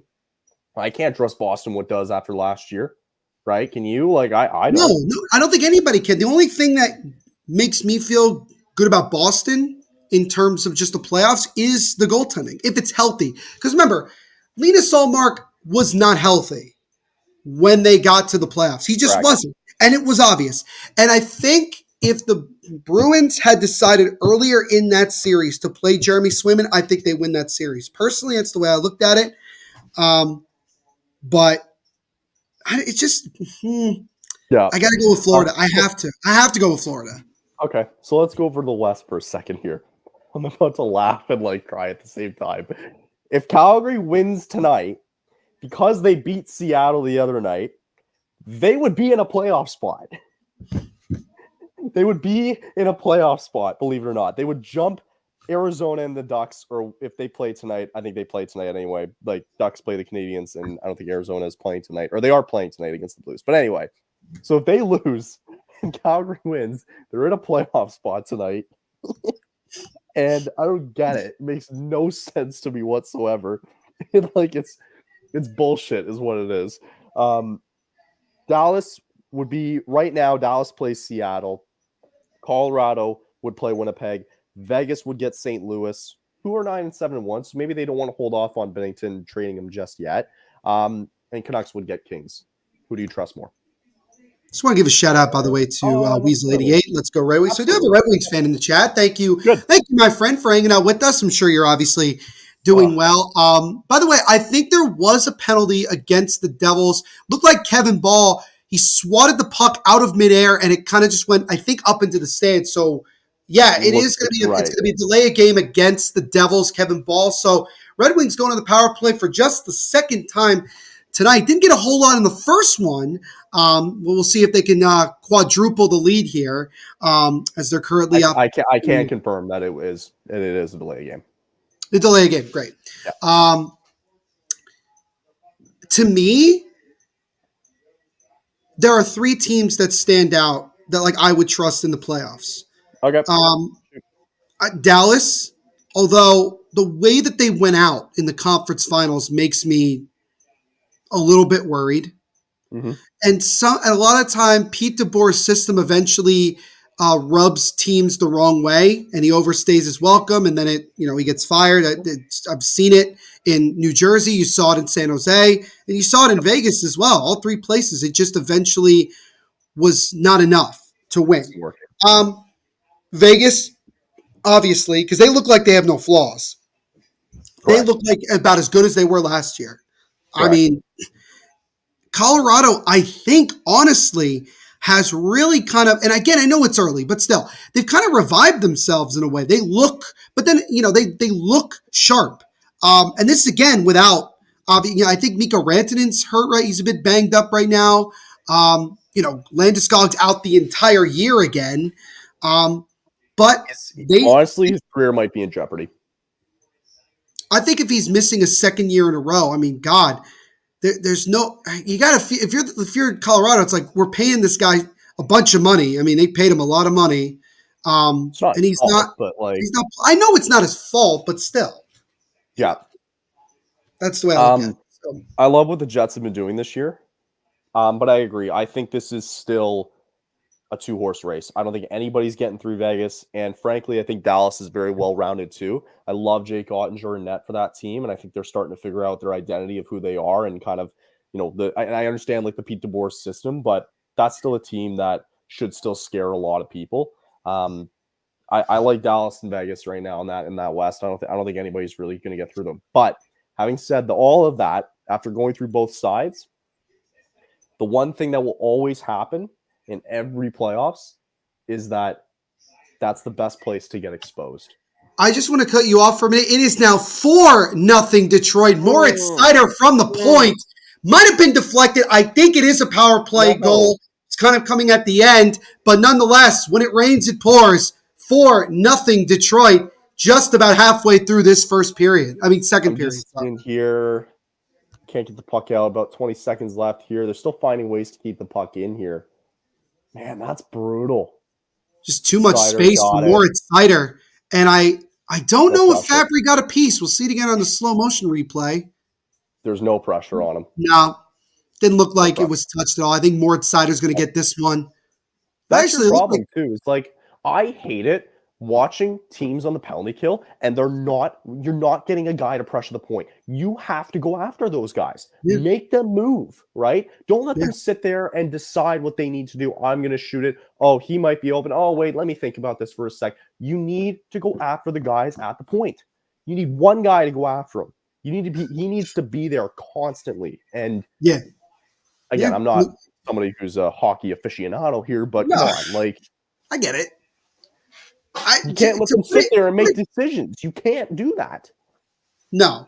You can't. And quite frankly, the Devils just kind of let Moritz Seider do whatever he wanted on that play, no pressure at all. And, again, Detroit just dominating. And Moritz Seider, if you could believe it, Kyle, just his second goal of the year. Yeah, bullcrap. I have him on fantasy. Well, that sucks. That's it's still early. Yeah, It's still early in the year, Kyle. Bullcrap. You could turn it around. Fabry gets another assist. Let's go. Robbie Fabry have a game. One goal, 2 assists. So he has really been good in this game for Detroit for sure. Well, I was right about the 4 goals. Yeah, I'll give you that. There's now Eric Hall with a rising shot, stopped, and then the rebound is snuffed out and covered by Lyon. And then Raymond and Holla with some pleasantries after the whistle here, as they'll go to break with 9:39 to go in the second period. Moritz Seider, just moments ago on the power play, makes it 4-0 Detroit. So, yeah, I mean, not much, I'm not at the point of being, getting angry and getting worked up because Mario Kart, nice. Devils had a fluke season last year. I mean, I'm just going to let people say whatever they want. That's just what it is. I mean, necessarily. You're a good team when you're a good team. You just happen to be hot at the right time. There's nothing fluke about it if you can put up the amount of points that they did and you win a playoff series. It means you're a good team, right? Well, I've said this before. Kyle, talking about it from the Devils' perspective, is that a lot of people don't like the Devils and they don't like Devils fans. Because a lot of it is just, I think it's the knock that they play in New Jersey, number one. New Jersey's always been considered the armpit of America for whatever reason. Still don't get that. I don't get it. What? I don't know. I'm Canadian. So. No, I'm giving you. Yeah, I'm giving you more or less like a history lesson, I guess. But I think a lot of people were upset about how good the Devils were last year. They kind of came out of nowhere. I think people have been envious of how much talent the Devils have on paper. And it's more or less one of those things where everybody's just happy that they're faltering because, Rangers fans have been, at it with Devils fans for years. And other teams in the NHL, I mean, I was talking to the Florida guys, the Florida Cats podcast guys, and I know Lipple had choice words about the Devils earlier this year and saying that, try to win consistently before you start saying that you can compete for a Stanley Cup. And it was kind of like that. It was like, nobody is sitting here saying that the Devils were going to go win the Cup this year. I think a lot of us were hopeful that they would just take a next step towards getting to that point. Right now, it's a wake-up call. This is a wake-up call that maybe the Devils are not as good as everyone thinks that they are and as they maybe themselves think. And this is good. I actually think that all of this bad play, and I think this is good for the team. Not just for this season, but moving forward. There needs to be more accountability. I just don't think that there is at times. Dylan Sprong, by the way, got his second assist of the night on the Moritz Seider power play goal. This team needs. Well, let's think about this for a second, okay? Sorry, let me. What have we heard? Back on. Yeah. Oh, yeah. True. We're back up. Sorry about that. What have we heard in the news lately? It's been about us two teams, right? The connections, right? With Chris Tanev all of a sudden coming up, Zadorov came up as well too. I'm sure Hanifin came up as well, in trade talks. But let's be honest here. You really want to make a move if all of a sudden this team is bottom 4 team in the Eastern Conference? At this point, of course. I mean, I'll tell you what. From my perspective, I think it would be a panic move. If I'm Craig Conroy, I'm barking up that tree looking for you guys to make a trade because I know that you're desperate, right? If I know that I can get the highest value out of you because you guys are desperate, I'm doing it. Yeah. Let's be honest here, right? I'm with you. I'm with you completely. I'm with you. Oh. And the good news for Devils fans is that so far through his tenure, Tom Fitzgerald does not seem the type of guy that makes a move for the sake of just making a move. He doesn't just do it because the fans want him to. He does it when he feels that it's the right time. And I mean, if you look at the moves that he's made to get guys at the right time, he's done a pretty good job of that. I think he's done a pretty good job of that. I mean, when he traded for Timo Meier, was it a lot that he gave up? Yeah, but it was more of a bulk thing than really giving up value. It wasn't like they had to break the bank with their top farm system to get Timo Meier. Right. When they got Tyler Toffoli, they didn't have to give up a ton to get Tyler Toffoli. No disrespect to you, Kyle. It just wasn't a lot. I agree. I agree. That they didn't have to. I just don't see Tom Fitzgerald unless he feels that it is going to be at the most beneficial to the team. I just can't see him making a big time blow away move, even at this point in the year. It just doesn't seem like it's going to happen. Doesn't make sense. But the goaltending has to be fixed somehow. I don't know how they're going to do it. I don't know what they should do. But it has to be fixed somehow. Oh, I should also mention, by the way, Kyle, the answer to the trivia question I said before is here. Yes. Steve Yzerman, one of 5 active general managers to win the GM of the Year award. Who are the other 4? So let's see what the answer is. Very curious to know what they say. As we're waiting here, give me a second. Okay, Lou Lamoriello. Forgot to mention that. That makes sense. Don Sweeney was right, Jim Nill was right, and Doug Armstrong was right. So we got 3 out of 4 right. Sakic was never GM of the year? Never GM of the year. No way. That's wild if you think. That's wild to me. Wow. So we were 3 or 4. 3 out of 4. I can't believe as a Devils fan I didn't remember Lou Lamoriello. That's pretty sad if you asked me. Bro, Joe Sakic was never GM of the year. Oh, that's crazy. That's crazy. I don't get that. That makes no sense to me. Maybe this year, Kyle. Wow. Yeah, well, maybe, but still. It's early in the year. That's wild. Lou Lamoriello, though. Yeah, that makes a lot of sense. But hey, we got 3 or 4. I'll take that. 3 out of 4. That ain't bad. Al Frank is as a Devils, Mets, and Giants fan, you poor soul. I am depressed. I mean, oh my God. Let me ask you this, Frank. Let me ask you honestly and truly. Who out of those 3 teams do you have the most hope for? I'd probably say the Devils out of those 3. The Devils. Yeah. It would be right. I would say so. Devils. I mean, if he said he was a Jets fan, I would really ask him, like, who do you have the most faith in? Zach Wilson. Oh, God. Who is not even the backup quarterback on Friday. Oh, no. He is the emergency quarterback. That's how bad it's gotten. That's bad. Danelle just wanted to know if you read it, where he's from New York and all close to the area, and almost New Jersey is not that bad. Depends on where you live. Well, then this is the thing. Like, if you go to the area and you actually experience it, your opinion changes. If you just follow the social cues and just go off of what everyone else says, then your assumption is going to be New Jersey is a bad place to live. And it really is not anywhere near the level that people say that it is. So, right. And I'm biased. And I'm biased. I live in the damn, I live in the damn state. So, right. Just letting you know, I'm never going to a game again. What? You spelled hockey wrong. Let's start with that. Hockey. That's not the word. That's not the word.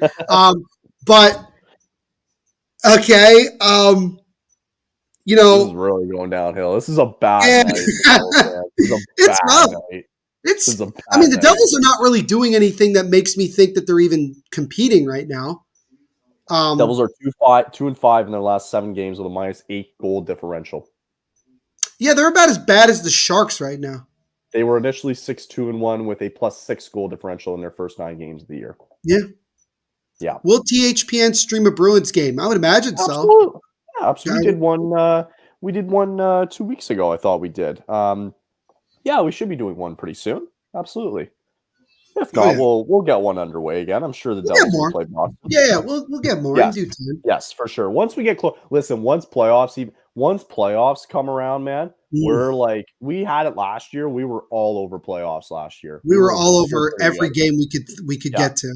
We were pretty good. We actually, even still, the best game that we did, live watch-alongs, in the playoffs last year was Game 7 of Panthers and Bruins. There you go. And we weren't even on it. No, you and I were on that night, I think.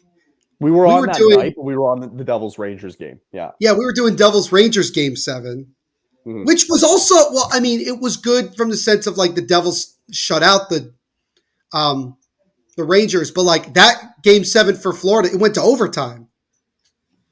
Yeah. Carter Verhaeghe with the game winner in overtime. That's right. Yeah. Yeah. So but, I agree with this comment. Yeah. I know. Pretty caca tonight. Pretty caca. Pretty much. I mean, if you're a Devils fan, I mean, if you're a Red Wings fan, you're chilling. You're having a good time. So it's always mentioned too, like at the beginning of the season, like you kind of know where your teams are at by American Thanksgiving. Well, tomorrow is American Thanksgiving, and your team might be bottom 4 in the Eastern Conference. Oh yeah. So how do I don't know. So what's your question? My question is do you trust the Flyers and Capitals to fall off the face of the earth and you guys to just like try to get back into it? I think I trust more that the Devils can get back into it than like relying on the Capitals and Flyers to. The problem's going to be the longer the year goes on, the more you start falling behind teams, the more you have to play catch up. Right. And you don't want to do that even at this point in the season. You don't want to be in the situation where, you're constantly playing come from behind hockey all the time. Well, I want to answer this question too. This is a great question. This is a fantastic question. Out of the 9, there's a lot. Who do you think is closer to winning a championship in the New York metropolitan area? Does this count? Does this count Buffalo as well? No. Oh, so we're just talking about New York City? Like New York City / New Jersey is what I'm guessing. Okay, fair enough. That's a great question. That's a really good question. Damn. As of today. Well, let's go through these teams in order. Yankees. No. Not close. No. They suck. No. The front office sucks. Brian Cashman needs to be fired. Hal Steinbrenner is not an owner. He doesn't want to own the Yankees. No. The Mets. The Mets are the Mets, and they constantly find new and improved ways to screw themselves. So no. The Giants. No, because they haven't won more than 9 games in a season in like almost a decade.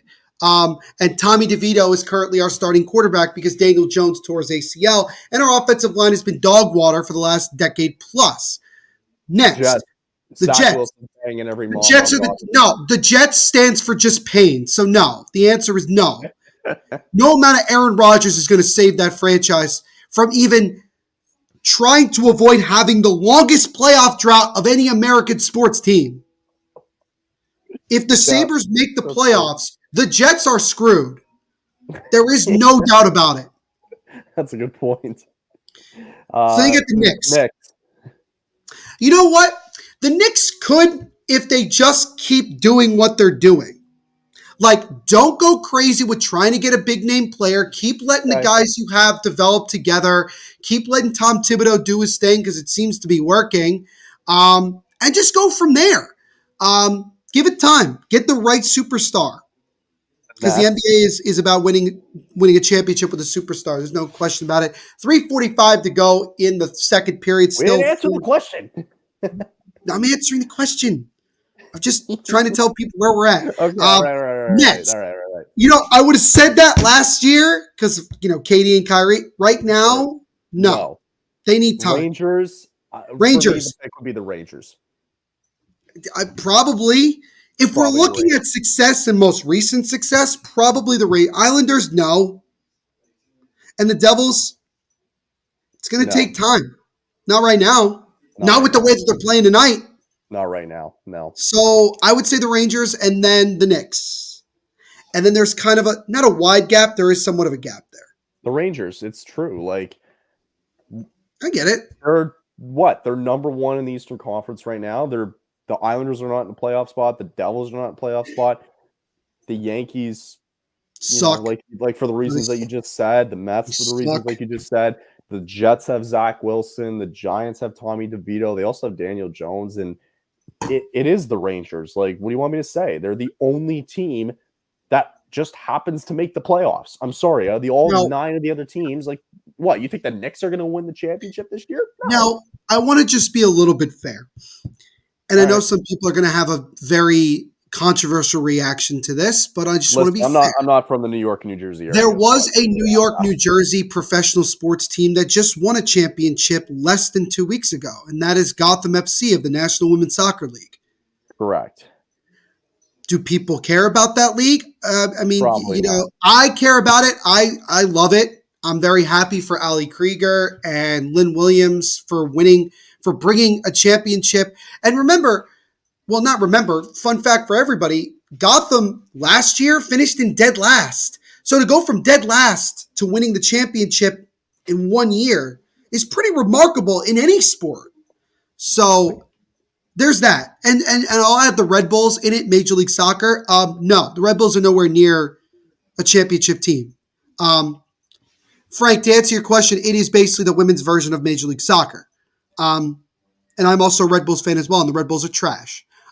That's a little mean, but just going to call it like it is. So is Toronto FC, and you have Lorenzo Insigne, who's old as dirt. There you go. Hold on, I'm typing something here. He's typing something funny. I'm not funny. It's actually a good question. It's a good question that everyone's going to ask. Because I'm going to ask the whole community. Who is the most likely professional sports team in your area to win a championship? Oh, right. I forgot one here. There we go. Okay. That Cincinnati game was close. Yeah, it was close. But again, I think the Red Bulls were lucky to make the playoffs, which, by the way, longest active consecutive years of making the playoff streak in in professional sports in North America. Fun fact. Oh, here we go. All right. Now we're starting a conversation. Gotham. Exactly. Gotham FC. Gotham, that's right. Yes, Gotham. Sick name, by the way. Very sick name. Which Canadian NHL team wins the Stanley Cup first? Toronto, Montreal, Ottawa, Calgary, Edmonton, Vancouver, Winnipeg. It's a great question. Listen, if this question was asked at the beginning of the season, I would have said Edmonton, right? Maybe Toronto. But how about Winnipeg? Winnipeg? Seriously. What? Listen, it ain't happening this year, right? No. Who wins the cup? Who wins it first? Because Edmonton's in shambles. Toronto I can't trust with a 9-foot pole. Calgary's in shambles. Winnipeg's doing fine, but they're in a division with Vegas. Vancouver's doing fine. Winnipeg's in a division with Dallas and Colorado. Good luck. Vancouver's in a division with Vegas. Good luck with that. Jesus. There's no way a Canadian team wins it this year, right? There's no way. Yeah. I can't believe that, right? Well, not this year, yeah. No, not this year. I'm trying to think of who would be the first out of these teams. I don't know. I don't know if I can give a straight answer. I don't know. Honestly, I can't tell you if a Canadian team's going to win in the next 5 to 10 years. I don't know. Vancouver in 4 years, maybe?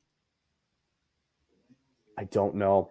If they keep building the team the way they're doing, then it's possible. Right now, I'll say Edmonton. And the only reason I'm going to say that is because, well, even in the last year of these guys' contracts, I imagine at some point they're going to figure out the goalie situation where they do have to buy out Jack Campbell, and they'll find a way to put a better goaltender in and maybe try to figure it out and get some assets in there with some younger kids. Mm-hmm. That's the only thing I can think of. Yeah. I don't know. I can't trust Toronto. Nobody can. You want to, in a way, for some people, you want to so bad because of the amount of talent that they have and everything. But it's not even about what they lack in terms of a team. It's that every year it's something else that doesn't prevent them, but they just can't get it done. The closest and a Canadian team to have won the cup was probably Edmonton last year, or it was Ottawa in 2018. No, Montreal didn't have a chance. 2017. It was 2017, right? Or whatever, 2017. They lost in Game 7 against Pittsburgh, conference finals. Yes, I initially, you're right. I thought I mean, hey, Erica's got a good point too, though. With Ottawa, it is a bright future, and if they do the right moves, man, that's a good point too, though. That's a good point. Mm-hmm. I didn't like the deal. Like, if you're trying to win a cup, I don't love the deal to get Korpisalo in there. I agree. I think they're more well-rounded, and I think at some point they have to find a way here. Yeah. All it takes is one run. So, you know what? I mean, that's not a bad option either, actually. The more I think about it, that's not a terrible option. No, it's more about with a good amount of these teams. It's about, especially for some of them, it's about wait and see. Got to give it a couple of years. True. But Ottawa's a really good one. They have a lot of really good young talent that, if developed properly and adding some good pieces left and right, finding the right coach, they could get there. They could legitimately get. They're establishing their core. They can get there. They got a new ownership now, so that might help them tremendously. We also missed a Detroit breakaway. You probably saw it before. No, I saw it. I'm just not going to comment on Danelle's birthday is tomorrow. Happy birthday, Danelle. Happy birthday. Okay, let's see. Let's not 38 be rude here. 38. I'll go. I don't know. 40? I feel like we're being mean no matter what we answer. And then Angus's birthday is coming up in 10 days as well too. So nice. So we got some birthdays in the chat. Birthdays coming up. There we go. Yeah. Well, I think Vitek Vanacek wishes it was his birthday so he could wish to play better as second period comes to an end. Only one goal in that second period thanks to Moritz Sutter on the power play. So honestly, Kyle, barring some crazy comeback in the third period, this one's pretty much wrapped up after 40. I don't know if Vitek's going to play the third. I feel like at this point, since you stuck him out there for the second, even though he was not playing well, I don't think there's a point to putting in Vanacek. To put in Akira Schmid at this point. I don't know. So, you know what, though? We're going to have a fun third period. I think we should bring up some more great questions. Neil, you got 38 today. I'm on a roll today. I'm just killing it. I'm killing it. That is awesome. But you know what? We'll have a good third period. I think we're having great conversations. We're asking really great questions tonight.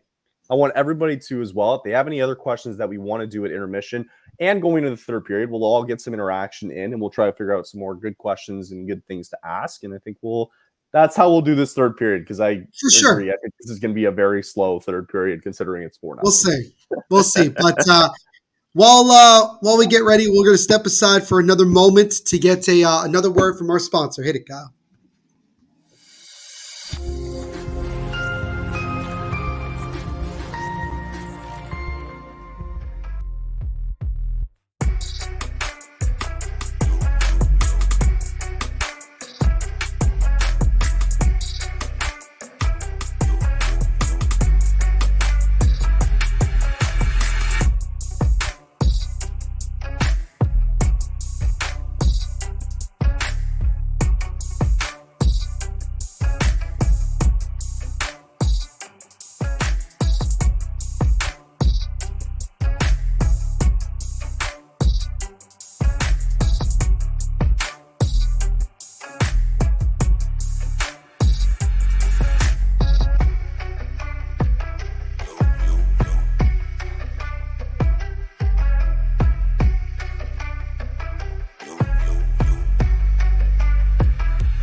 Welcome, everybody, here to our second intermission report of our game between the Devils and Red Wings. Kyle Manifold alongside Neil Villapiano. And after 40 minutes of play, it's only gotten better if you're Detroit. Moritz Seider added a power play goal about more or less midway through that second period, his second of the year. And that makes it 4-0 Detroit after 40 minutes of play. And there really isn't much analysis, I guess, at this point to make, Kyle. I mean, we spent a good amount of that second period kind of talking about a lot of different topics, which was great. What it's going to be like. That's what it's going to be tonight. Not much to really say about the game up until this at this point now. I mean, you got Utica winning. That is true. Utica's playing well. Devils ECHL team Adirondack is playing well. So, I mean, there's that positive. But you're not the Calgary Wranglers. But we're not the Calgary Wranglers, apparently. Wranglers. Oh man, they're playing very well from what I've seen. Yeah. Well, yeah. And Wolf is not even with the team right now, correct? No, he's with them. Yeah. Oh, he didn't get called up? He played the one game for Ottawa, and then they're like, okay, let's bring you back down for a little bit, and let's bring you back down. They got to figure out what they're going to do for goaltending wise, because at some point, like, somebody's going to get desperate. And I think, honestly, I think what's going to happen is Daniel Vladar is going to get dealt. I really believe he's going to get dealt, and I think Dustin Wolf will finally get that chance to come up. So I think because of the contract of Markstrom, that might be a reason why he doesn't get dealt. And they probably told him, like, listen, like, we know you're ready, like, we know that, but we're not rushing this. Like, we know this, we know you're ready, but let's just. I understand why they're doing this. They are taking their time, and they know they're not stupid. They know that he's ready too. But eventually, I think what is going to happen is that Vladar is going to get dealt to a team that needs a little bit of goaltending help. Mm-hmm. Yeah. So, I mean, get it? No, like, do you get it? No, I got it. I'm sorry. I'm not. It's okay. Kyle, we talked about this earlier. I just want your thoughts again, just so I feel like it's just. Do you think that Lindy Ruff's seat has gotten hot over this month with the way the team has been playing? Very much. It wouldn't surprise me if he's the next coach that's fired. Right. It wouldn't surprise me if he's gone. Yeah, he needs to. He did sign. Right? I will just to let people know he did sign an extension in the offseason, but we're not sure how long it was. It might have been a year for all we know. Well, let's find out. Let's find out. I didn't think that was possible to find out. Is it possible to find out? Yeah. Oh, yeah, absolutely. Devils signed head coach Lindy Ruff to a multi-year extension. This was back in October. This was a month ago. Right. This was a month ago. Oh, my God. This was a month ago, Neil. I know. Multi-year extension. They don't say how many years. Oh, yeah. Huh. But it should be mentioned, Kyle, fun fact for you, is that last year, although it was technically the last year of his contract, what we found out was that he had an option year to add it on another year.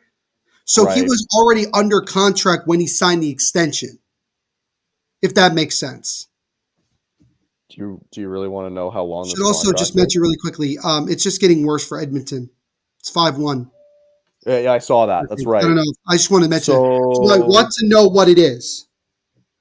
Sure. Well, actually, I thought it was because it was a 4-year deal that's ending, though, this year. And then multi-year. That was the original contract that I remember. Yeah, it doesn't say. They say multi-year. It's like, what the frick does that mean? Like, to me, I'm going to go on a limb. I'm thinking it's like a 2-year deal. That's my guess. Because a multi-year contract is a contract that lasts for more than 12 months. Well, no kidding. No kidding. God, this is ridiculous. Yeah, that's crazy. I'm working on it. I swear. Also mentioned, fun fact for everybody who would like to know, the Devils have not been shut out in a game. They're down 4-0. Have not been shut out in a game since April 24th of 2022, which was a 3-0 shutout loss to the Detroit Red Wings at home. Fun fact. So here it is. we'll see what happens. Okay, so this is because this was an article that came out because of Lindy Ruff's multi-year contract. The term multi-year is the key passage in the announcement. The team didn't specify the exact number of years Ruff's new contract runs for. That's because the NHL coaching profession has become hyper-transitory to the point it doesn't matter how long you're on the payroll, you're always an extended losing streak or playoff miss away from being dismissed. The most recent example of the multi-year contract extension, meaning essentially nothing in the coaching ranks, comes from the Calgary Flames, who extended the contract of bench boss Daryl Sutter in October of 2022 to a multi-year deal. Huh. Okay. There you go. Okay. So there is no specific meaning. So what I think what it is his contract is coming to an end this season. I think he gets another year. I think that's what it's just an extension of a multi-year because it goes into the following 2025 season. So I think he's in for one more year after this. I mean, if that's the case. Few fun facts for you. That was great, Kyle, by the way. Good job. That was very good. We're actually doing pretty well tonight with our fun facts and our trivia answers and things like that. Doing pretty well. Oh, we killed that trivia. Oh, yeah. I'm just like, I still can't believe that I didn't remember Lou Lemmer. I don't know how that never registered. I know, me too. I didn't even come to head. But from a Devil's perspective, how do I not figure that one out? Like, it was like, hello, like, obvious one. But before you go off here, I thought it'd be quick to mention just other scores. You mentioned that Carolina is currently up 5-1 in their game. It's worth mentioning the other two teams I mentioned earlier. The Islanders are still up 1-0 in their game.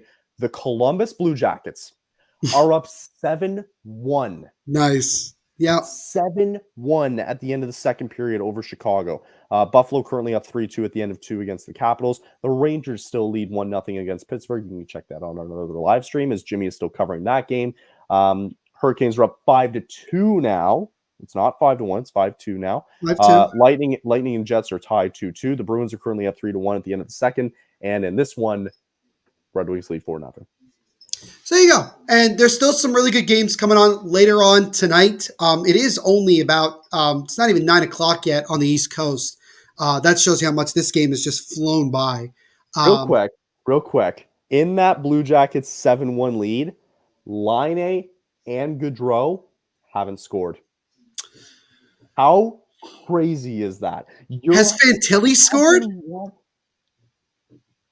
No. I've got Boone Jenner, Goodbranson, Jenner, Sillinger, Voronkov, Marchenko, and Sillinger again.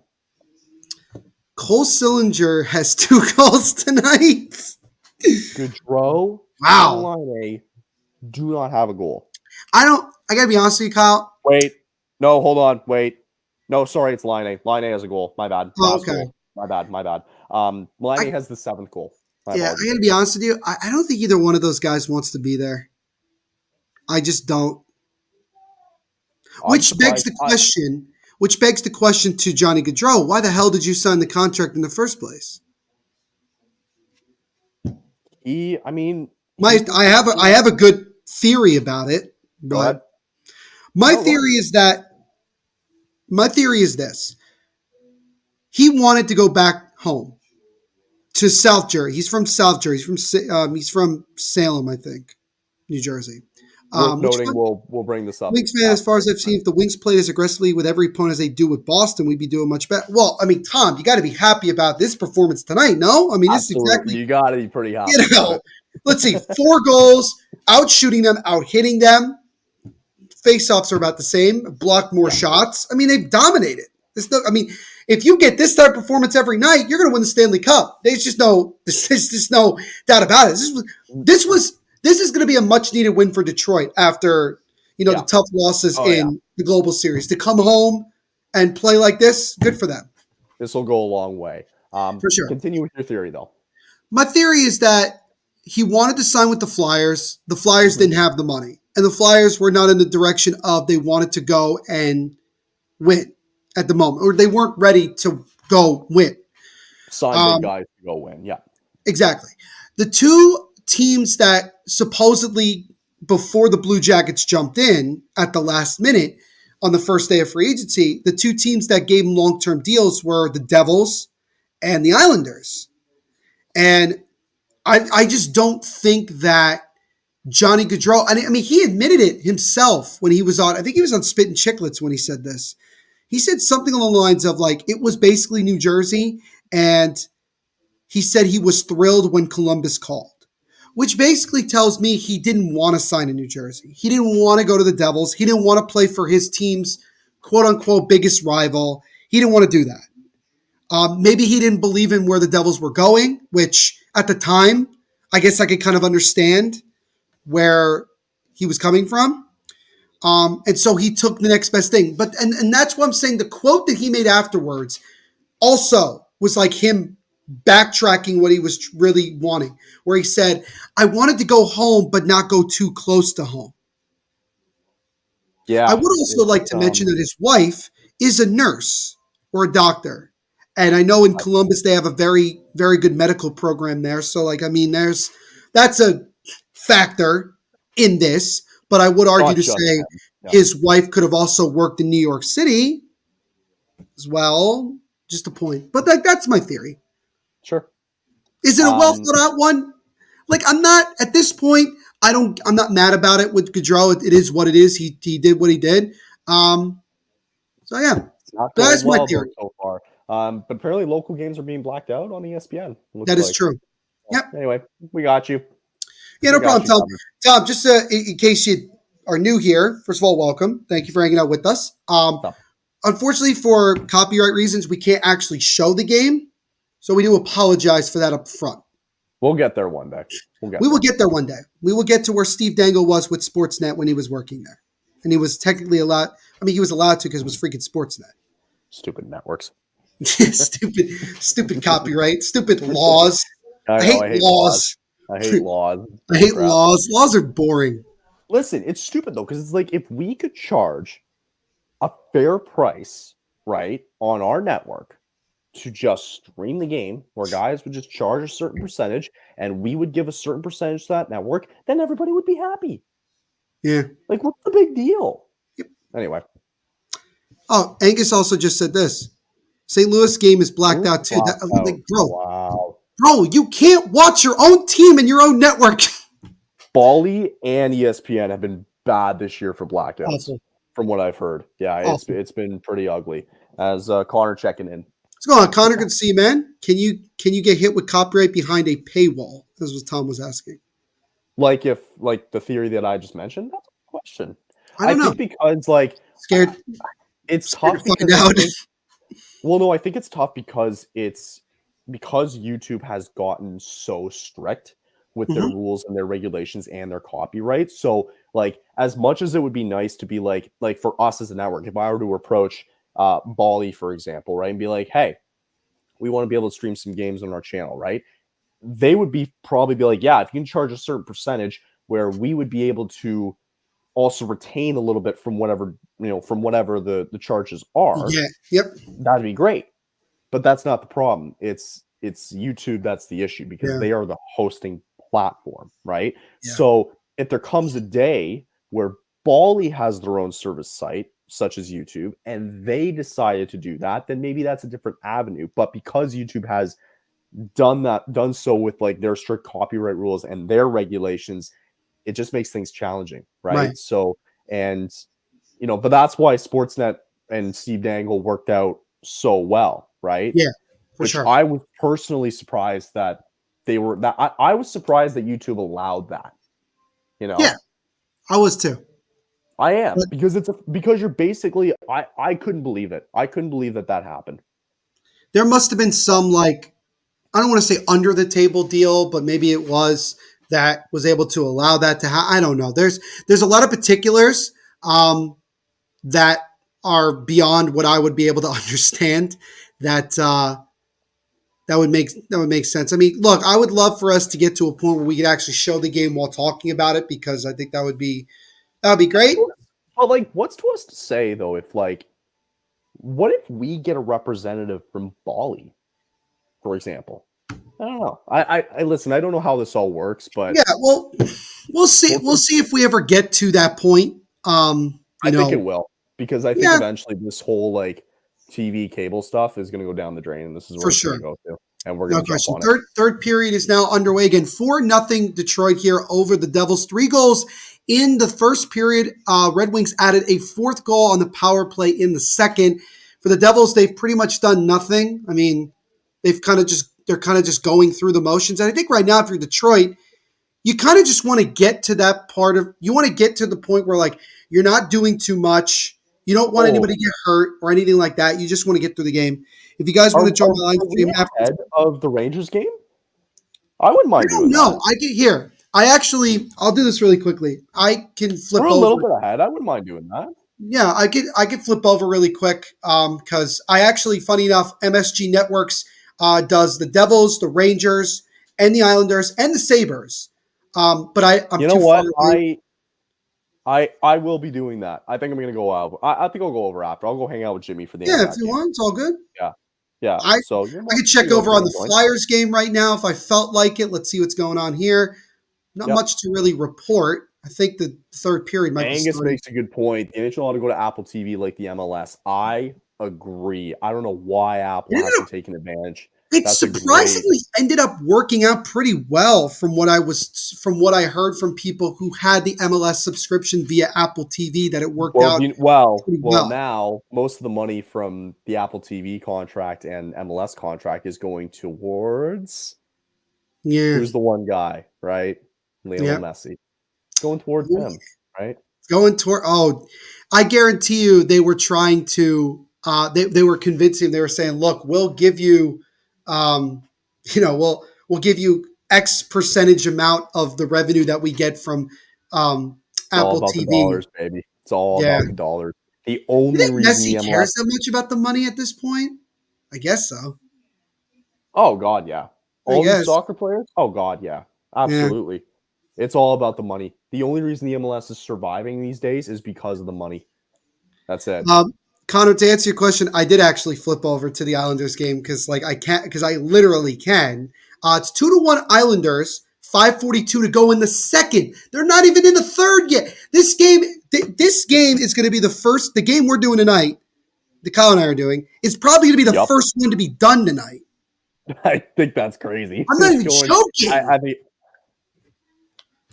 mean, that's crazy to me. Yeah, so I'll go hang out with Jimmy. Yeah, why not? I'll see what he's doing. Why not? I'll go see what he's doing. Why not? Are you going to leave me now? No, not next. This game's over. See you later. Yeah, right. Like I'm bored. The Angus is saying MLS subscription was very good. It'll be more money next year due to that person. Oh yeah, for sure. Oh, that's another good point. Oh God, that's right. Because he's taking a certain percentage from that Apple deal. Yeah, and it'll be the first full season that Messi is in. That is in Major League Soccer. Because remember, he came in the middle of last season. Yeah, when the team was at the bottom of the table. Yeah, and bro, they were saying, "Oh yeah, Messi's going to get them to the playoffs." I'm like, do you not realize how far back Miami was when he got there? Didn't they win the U.S. Open Cup, though? They won the U.S. Open Cup, and I forgot they went far or might have won something. I don't remember what else they might have won or not won. But good for them. I refuse to believe that he's going to win MLS Cup next year. Is that still going on, though? The playoffs are still going on, right? Yeah, they're still going on because it's like best of 3 series. It's just absurd. We have a penalty here against the Devils. I don't know. That doesn't really matter to what we're talking about. I was following up. Listen, I don't know if you remembered it. They're in the Eastern Conference and the Western Conference semifinals right now. But I remember, I don't know if it was last year or the year before, but it was Portland versus, I think it was New York or Philadelphia, one of the two. Might have been New York, I think it was New York. I watched that final. That final was unbelievable. Yeah, and I think NYCFC, which we should mention, 2 years ago, they won a trophy. So went to extra time. Portland tied it at like the 120th minute. They go to penalties. It was incredible to watch. It was really, and then NYCFC won in penalties to bring their franchise's first championship. They still play at Yankee Stadium as of right now, but they The won't. hype, They won't for yeah, very what? long. They won't for The very hype long. for Like a when, year or two, they'll play in yeah, their new stadium. the hype for when TFC won was crazy around here. Like I'm sure. it was really cool to witness. I Though don't it was know what pretty cool. I don't know what Yeah. that's like. Literally, my entire time of watching, I'm a New York Red Bulls fan because I play in New Jersey. Okay. They play actually across a little river from Newark, so not far from like the Prudential Oh Center yeah. in New Jersey. So they play in a city. We call it a city called Harrison. For anybody that wants to know, and they played Red Bull Arena, which the arena itself looks like the bird's nest in Beijing. Remember the Olympics in '08 and the Beijing Olympics, and it looks it's the same thing. It looks I remember exactly that. like that. As now the Devils with a shorthanded opportunity, and it gets easily snuffed out. And Messi did win the Ballon d'Or. Ballon d'Or, Ballon yep. d'Or. For Ballon d'Or, for case anybody wants to know, is awarded to the best overall soccer player in the world. In the world. Which really doesn't include, no offense, it really doesn't. It doesn't technically include MLS players, although, like, if we're going to call, like, Messi was playing a second season by the time the Ballon d'Or was being awarded. Like, it wasn't like, it's weird. It's weird to, the whole thing was strange. The whole thing was strange. It's going to be strange next year. Luis Suarez now is going to Inter Miami. It's just a super team that super teams don't work in soccer. They never do. Never do. Hey, I don't know why they don't, right? It's Yankee crazy. Stadium is a horrible place for him. Bad place. Bro, if you've ever seen a game, if any of you have ever seen a game on TV or been to Yankee Stadium for a soccer game, it's a no for me. It is a no. It's bad. You need a better stadium than that. Yeah. And they're getting one, which is good. Their stadium is going to be built right next to Citi Field, where the Mets play in Queens. So they'll back have to hockey though for a second. Yes, back to hockey. Connor asked if we think it's over for the Hart Trophy. For the Hart, here's the thing. I think Quinn Hughes could be making an argument to be in Hart Trophy consideration. Let's look and see. He's got 30. Does he not have 30 points? Let's find out. I think he has exactly 30 points tonight. He exactly has 30 points. JT Miller is second in the league. JT Miller, nice. Kyle's pissed. Kyle's pissed. You can tell. He's pissed. But okay, remind me. Stupid question here. Hart is MVP goals? of the league. Or no, Maurice Richard is goals. Jesus Christ. Okay. MVP. It might be hard if this keeps up to say that Quinn Hughes would not be a Hart Trophy candidate. And shoot, man, he's playing phenomenal for the Canucks. He's having a great year. That goal he scored, what was it, 2 nights ago? Beautiful. This end around, like he went around the entire ice, took a shot from sharp angle, top shelf. It was disgusting. It was beautiful. And I watched him, watching him live 2 weeks ago, like he commanded the ice. Like it was his team. You know what I mean?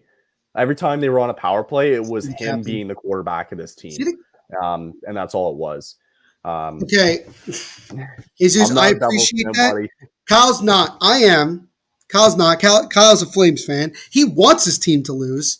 Yes. Agreed. Kyle would love nothing more than the Flames to lose right now to the exact same score tonight. Yeah, I'm not really happy that they're doing well, to be honest with you. It's not a good sign.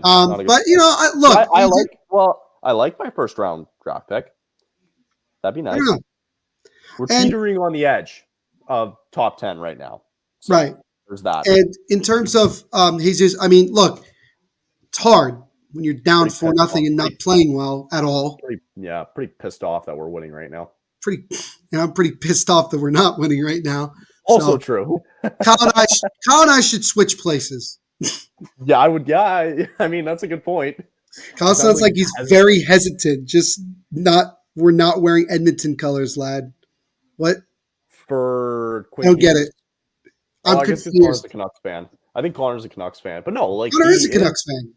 Yeah. No, he's gonna run away with the Norris this year, right? And if he wins the Hart, cool. That would be like a bonus to me. That would be like, all right, cool. Good for him. Great. Do you know what the NHL awards really mean, though? Nothing. No, the Bill Masterton Award is very important. Oh. Let's not discredit that. That's right. Also, my favorite trophy is when I forgot the name of it, and you're gonna have to help me. But it's the award. Oh, it's the William Jennings Trophy, which is given to the best goaltending tandem in the league. It's like statistically, I freaking love that. Last year it was Allmark and Swayman. Swayman, yeah. It was one Might year. go back to them again. A couple years ago, it was Robin Leonard and Tomas Greiss. Like, do you understand like how awesome that is to me? That's crazy. Thomas Greiss, who just retired, by the way. Yeah, that's right. One of the honestly, when I look back at Thomas Greiss, what a reliable backup goaltender for years. It's true. That's right. I forgot about that. Thomas Greiss. Who else wants random? You want random facts, Kyle? I'll give you a random fact. You know who won a Stanley Cup with the LA Kings and only played like 5 games for them? Don't tell me. Was it 2012 or 2014? 2014. So, okay. Was it a defenseman? No. Goaltender? Yes. Is that why we're on the topic? Okay, goaltender. No, I mean, it kind of works that way, but that's not why I was thinking it. Who won a cup? Okay, so clearly he was a backup goaltender. He played 11 games, and he played 11 games in the regular season? He was only regular season, and then he got traded. At the deadline. At the deadline. So he wasn't a king. He was not a king. He wasn't a king when they won the Stanley Cup. Who did he get traded to? I think it was Edmonton. Oh my God.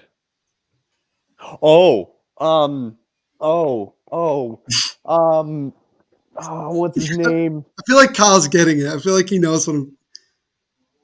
Can I give you his initials? Yeah. His initials are BS.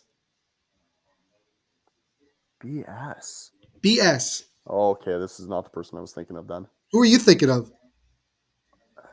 I initially was thinking of Fast, but I forgot that. No, it was not. No, Anaheim. it was not him. He was Anaheim. That was Anaheim. BS. And he was in LA and he wore number 54. Okay. He was the starting netminder for Team Canada in the 2018 Olympics. What? BS. BS. Ben Scrivens. Ben Scrivens. Because the 2018 was not the NHL team. Right. Yeah. That was when you had former NHL players. Scrivens. I forgot about him. He was a Leaf too. Now the big reason why Ben Scrivens, fun fact, Ben Scrivens got traded. Ben Scrivens got traded. Yeah, I know, right? It worked out that way. Ben Scrivens got traded because the LA Kings called up their young rookie netminder to back up Jonathan Quick. Do you know what that young netminder's name was? I don't know. Martin Jones. That's why who is still playing in the league, I might add, somehow. Well, he's in the AHL. All right, well, he's still playing hockey. Yeah. Do you think it should be called the Martin Brodeur Trophy? Probably what, for Vezina? No, it should be called the Vezina for the rest of days. It fits. It's right. It doesn't bother me. Unless the next Wayne Gretzky of goaltenders comes by, then no. The Wayne Gretzky of goaltenders, I mean, biased or not, in my opinion, is Marty, but I understand why people want to say Dominic Hasek or Patrick Waugh. Fair. If you tell me Lundqvist, like you're actually on drugs. Because I'm not hearing it. I don't care that he got in the Hall of Fame. Someone explain to me how he gets in before McGillney. I really want to know. I want to know what McGillney did to piss off the NHL. I want to know. I actually want to know McGillney? Yeah. Like, why is he not in? Like, what is the legitimate reason he's not in? It's true. That's right. There's nothing to argue. He won a Stanley Cup with the Devils, I might add. So here's a good question. I'm looking up trivia questions because we're waiting for this game to be over. Nothing's happening. The Devils have 15 shots on goal tonight. 15. That's pretty bad. It's rough. Okay. So it's for you, Neil. I'm going to give you multiple choice. Gobble. Gobble. That's all I got. So speaking of the Hart Trophy that Connor mentioned tonight, I thought this would be an appropriate question, right? Good. And you guys play along in the comments too. Which player won the Hart Trophy and the Conn Smythe Trophy in the same season and then repeated the feat a second time? Bobby Orr, Wayne Gretzky, Guy Lafleur, Mario Lemieux. Fuck. That's good. Because I think pretty good question. Here's guys tell me in the what's tough. I'll tell you why it's tough. I'll tell you why it's really tough. Because I think all of them did win multiple Conn Smythes for sure. For those of us in the comments, I'll repeat the question. It's a good question. Which player won the Hart Trophy and the Conn Smythe Trophy in the same season and then repeated the feat a second time? Bobby Orr, Wayne Gretzky, Guy Lafleur, Mario Lemieux. And it wasn't like he repeated it like the very next year? No, just repeated it. Just did it at some other point in his career. Correct. Okay. Huh. I guess Detroit is doing well. But anyway, yes. Detroit is doing pretty well. Good question. I am going to say... What are your thoughts? Wayne Gretzky's too obvious to me, personally. Okay. It's one of those moves where it's like, it could either be you would immediately assume Gretzky and it's not, or you're overthinking it and it is Gretzky and you're just overthinking it. Guy Lafleur is a really good one because of those many years that the Canadiens were just phenomenal. Think about Bobby Orr for sure. Smythe, right? Yeah, playoff MVP. More important. That's probably more important because the Conn Smythe winner was a cup winner. Right. Conn Smythe winner was a cup winner. And all these guys did win Stanley Cups. They won multiple Stanley Cups, obviously. Right. I'm going to start by saying I don't think it's Wayne Gretzky, so I'm going to knock that out the way. Okay. I'll give you that. You're right. I want to say Guy Lafleur off the table as well. Throw him out.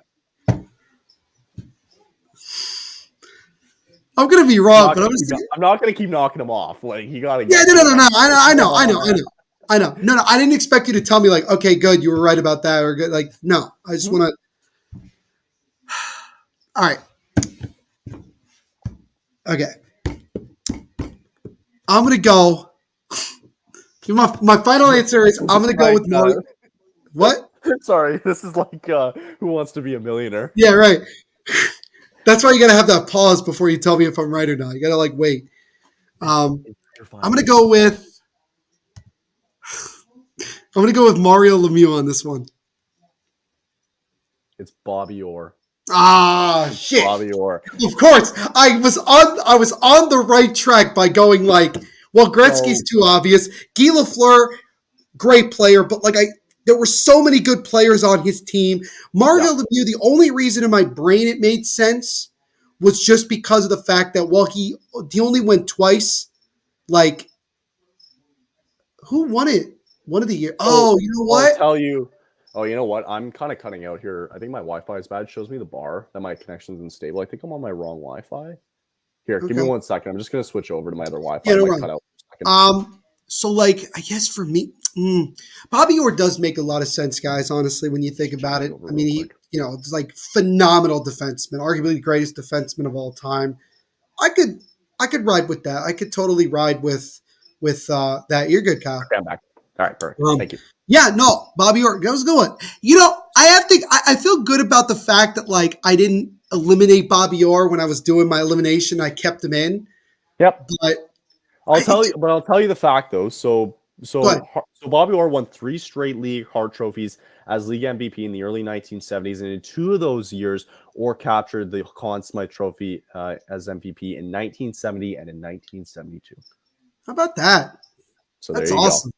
I like that. I'm glad glad you shared that one. I like that. All right. Listen, we got about they're showing the playoff picture already. Yeah, I know. I don't want to see it. Well, I think you have the Red Wings broadcast. I have the Devils. So it's like different. Yeah. So it's definitely different, like what they're showing and what they're not showing. Devils are on a power play with a minute 13 to go.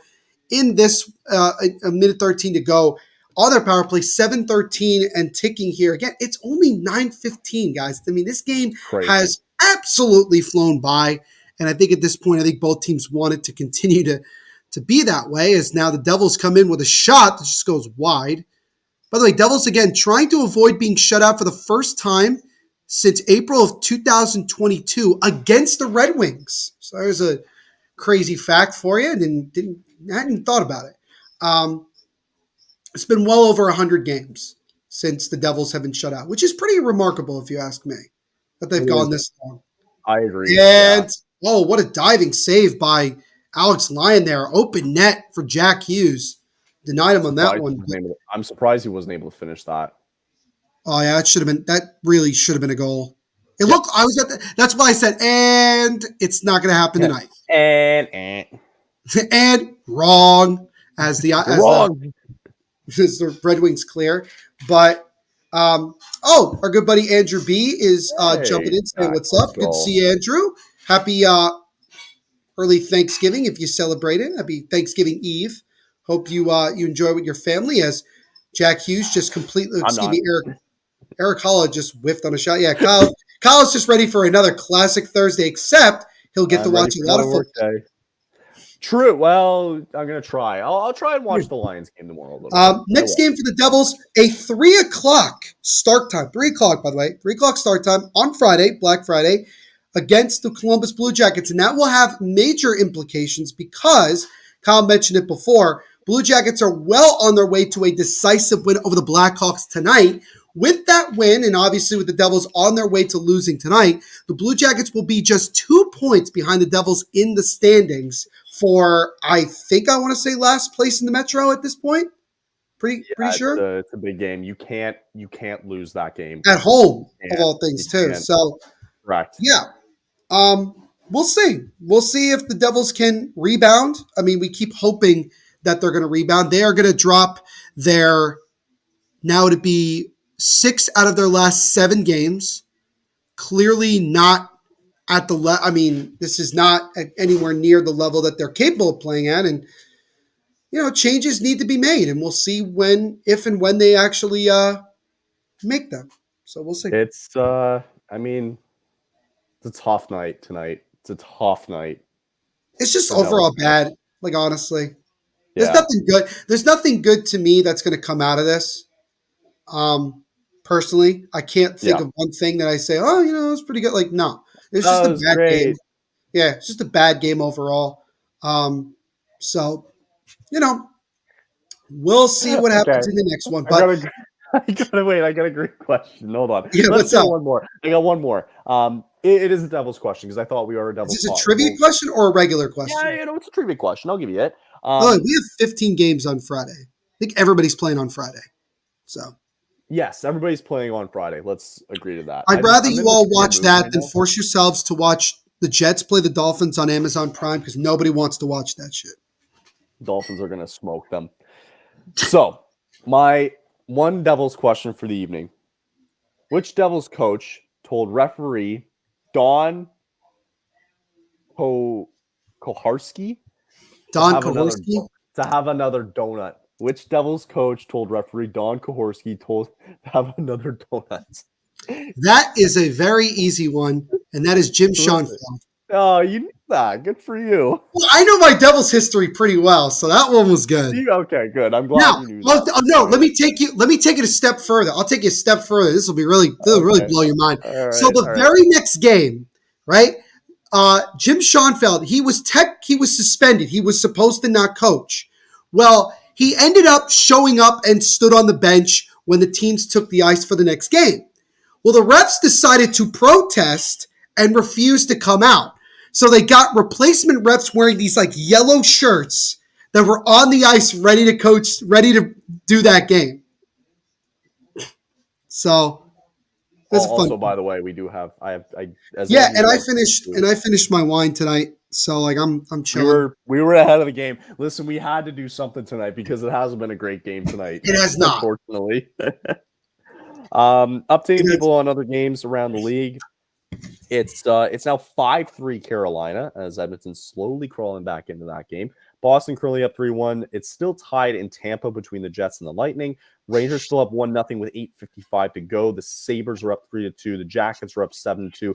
Islanders are up 2-1, and the Blues and Coyotes just kicked off their game as well. So there you go.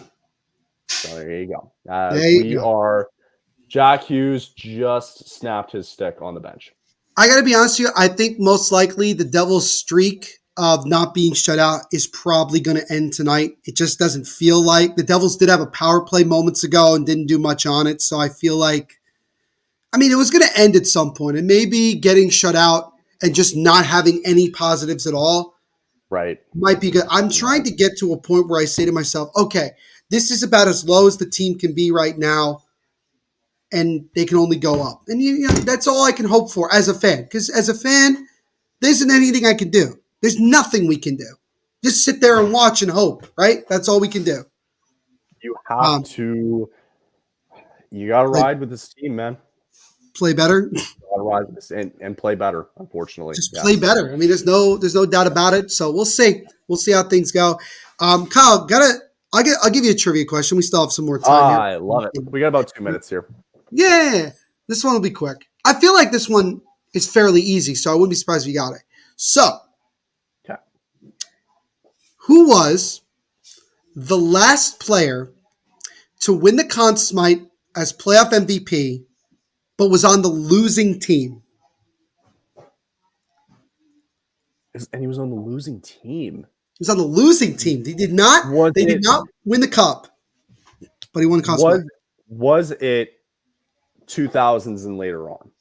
It was in the 2000s, yes. It was in the 2000s, so between 2000 and 2010. Yeah, it was in that time frame between 2000 and 2010. Yes. Okay, well, I want to say, let me try to break it down here. Yeah, you got 2.5 minutes to do this. It wasn't early 2000, was it? It was early 2000s. It was early 2000s. Well, is this a Devils trivia question? This is why you're asking it? Yeah, it might be if you play your cards right. Okay. Well, the Devils and the Stars did play each other. Okay. All right. Am I in the ballpark there? A little bit. A little bit? Was it a little bit? So it means I probably am. So a little bit. It means it probably was that cup final. It means it might have been. It might have been. It might have been. It might have been. I think the Devils, by the way, should never wear black helmets with white jerseys ever again. I like it. No, I'm just saying from a bad luck perspective, no. Just no. So, okay. Can you tell me that it was, just to confirm that it was fucking that it was the Devils and the Stars? It was not. It was not. It was not. This is what I was saying. I was saying you might be right, you might not, depending on what you say. So, but I didn't want to deceive you too much. That was my thing. I didn't want to be too unfair to you on that one. Is it Scott Stevens? Are we saying is that your final answer? Let's see. Early 2000s, there was Scott Stevens probably who won it. There was Patrick Waugh who won it in the early 2000s. Unless it was a goaltender. Oh, okay. And I think. What do you think it is? I think it's J.S. Giguère. You, my friend, are correct. Yes, J.S. Giguère won the Conn Smythe Trophy on some bullshit, I might add. In 2003, after he lost in 7 games to the New Jersey Devils. That's the proudest moment I've had. I just want to point out. I called that one off, and I'm like, wait a minute. My problem only with that was that Marty Brodeur had 3 shutouts in the Cup final alone. J.S. Giguère. But yes, Jean-Sebastien Giguère, who eventually got his Stanley Cup. That's 4 years later. He did. He did with the Ducks back in 2007. I think it was. Yeah. Let's go. Jimmy told Goza told Jimmy Or sorry, Food Jimmy pun for told Neil. Spoiler to go New to beef jerky devil. I don't get it. Is that like supposed to that. be a funny pun? That wasn't fun. That was That very makes lame. sense. Andrew, it's not your fault. I'm not blaming you, bud. That was just lame. You can go tell Jimmy that was lame. It is what it is. It's like so boring. Oh, so boring. God. Are the Islanders like? I just want to. I'm screwing around here. Got a couple times. The Rangers got 6:18 to go in the third. They are still clinging on somehow to a 1-0 lead. Phenomenal. Islander. Yeah. I want to know what the Islanders are doing. Like, are they still in the second They're up. period? I think they're up. I think they're still up. Bro, they're in the second intermission. What time did that game start? Got to have been 7:30. Probably 7:30. Yeah, probably 7:30. Might have been. Yeah. Well, but Kyle, this game's over. This was over, and for the first time since late April of 2022, the New Jersey Devils will finish a game without scoring a goal as they drop this one in a pretty bad fashion by the final score of 4-0. Alex Lyon with a great first win of his season, getting the shutout, and the Red Wings get themselves a much-needed victory on home ice as they get ready to – and yeah, that's pretty much it. This streak lasted 101 games. It's the third longest streak in franchise history for the Devils, with it scoring at least one goal. So now the Devils will have a travel day tomorrow, or maybe they'll travel tonight. I don't know. And then they'll get ready for back-to-back home games Friday afternoon against Columbus, and then Saturday night, Hockey Fights Cancer Night in New Jersey against the Sabres. So sorry to everybody that this game was not that good. Do appreciate everybody interacting. We had a lot of fun with a lot of different trivia questions, a lot of really good discussions. I think this was good. Sometimes it's nice to have a stream that's just kind of like this. Always a pleasure, Kyle. And I hope you enjoy your very, very special Thursday tomorrow. I know it's a very significant day for you. I know. So. Happy American Thanksgiving, though, to everybody else. We'll wrap this up. I'm going to go join Jimmy on the other show just because he asked. You go enjoy yourself. And we will all see you again in the next live watch. Again, you'll still have some time to go over to Jimmy's stream. I would highly recommend you all go over and check him out and give him some support. I'll be there. Yeah, Kyle will be over there, so you can interact with him a little bit more. Kyle, make sure to give Jimmy a trivia question before you guys wrap up. Oh, good question. I will. Wrap up the night. Give him something. Give him something good. Give him something. But Vegas, man, thank you so much for hanging out with us. Gaza, thank you. Andrew B, thank you. Thank you to all you guys. So once again, the final score, Red Wings with a dominant win. They win 4-0 in Detroit over the New Jersey Devils. And as always, everyone continue to be the awesome people that you are. Happy Thanksgiving to all of my American friends. And as always, guys, make sure, Kyle, you got to do it with me, my friend. Make sure to rock on.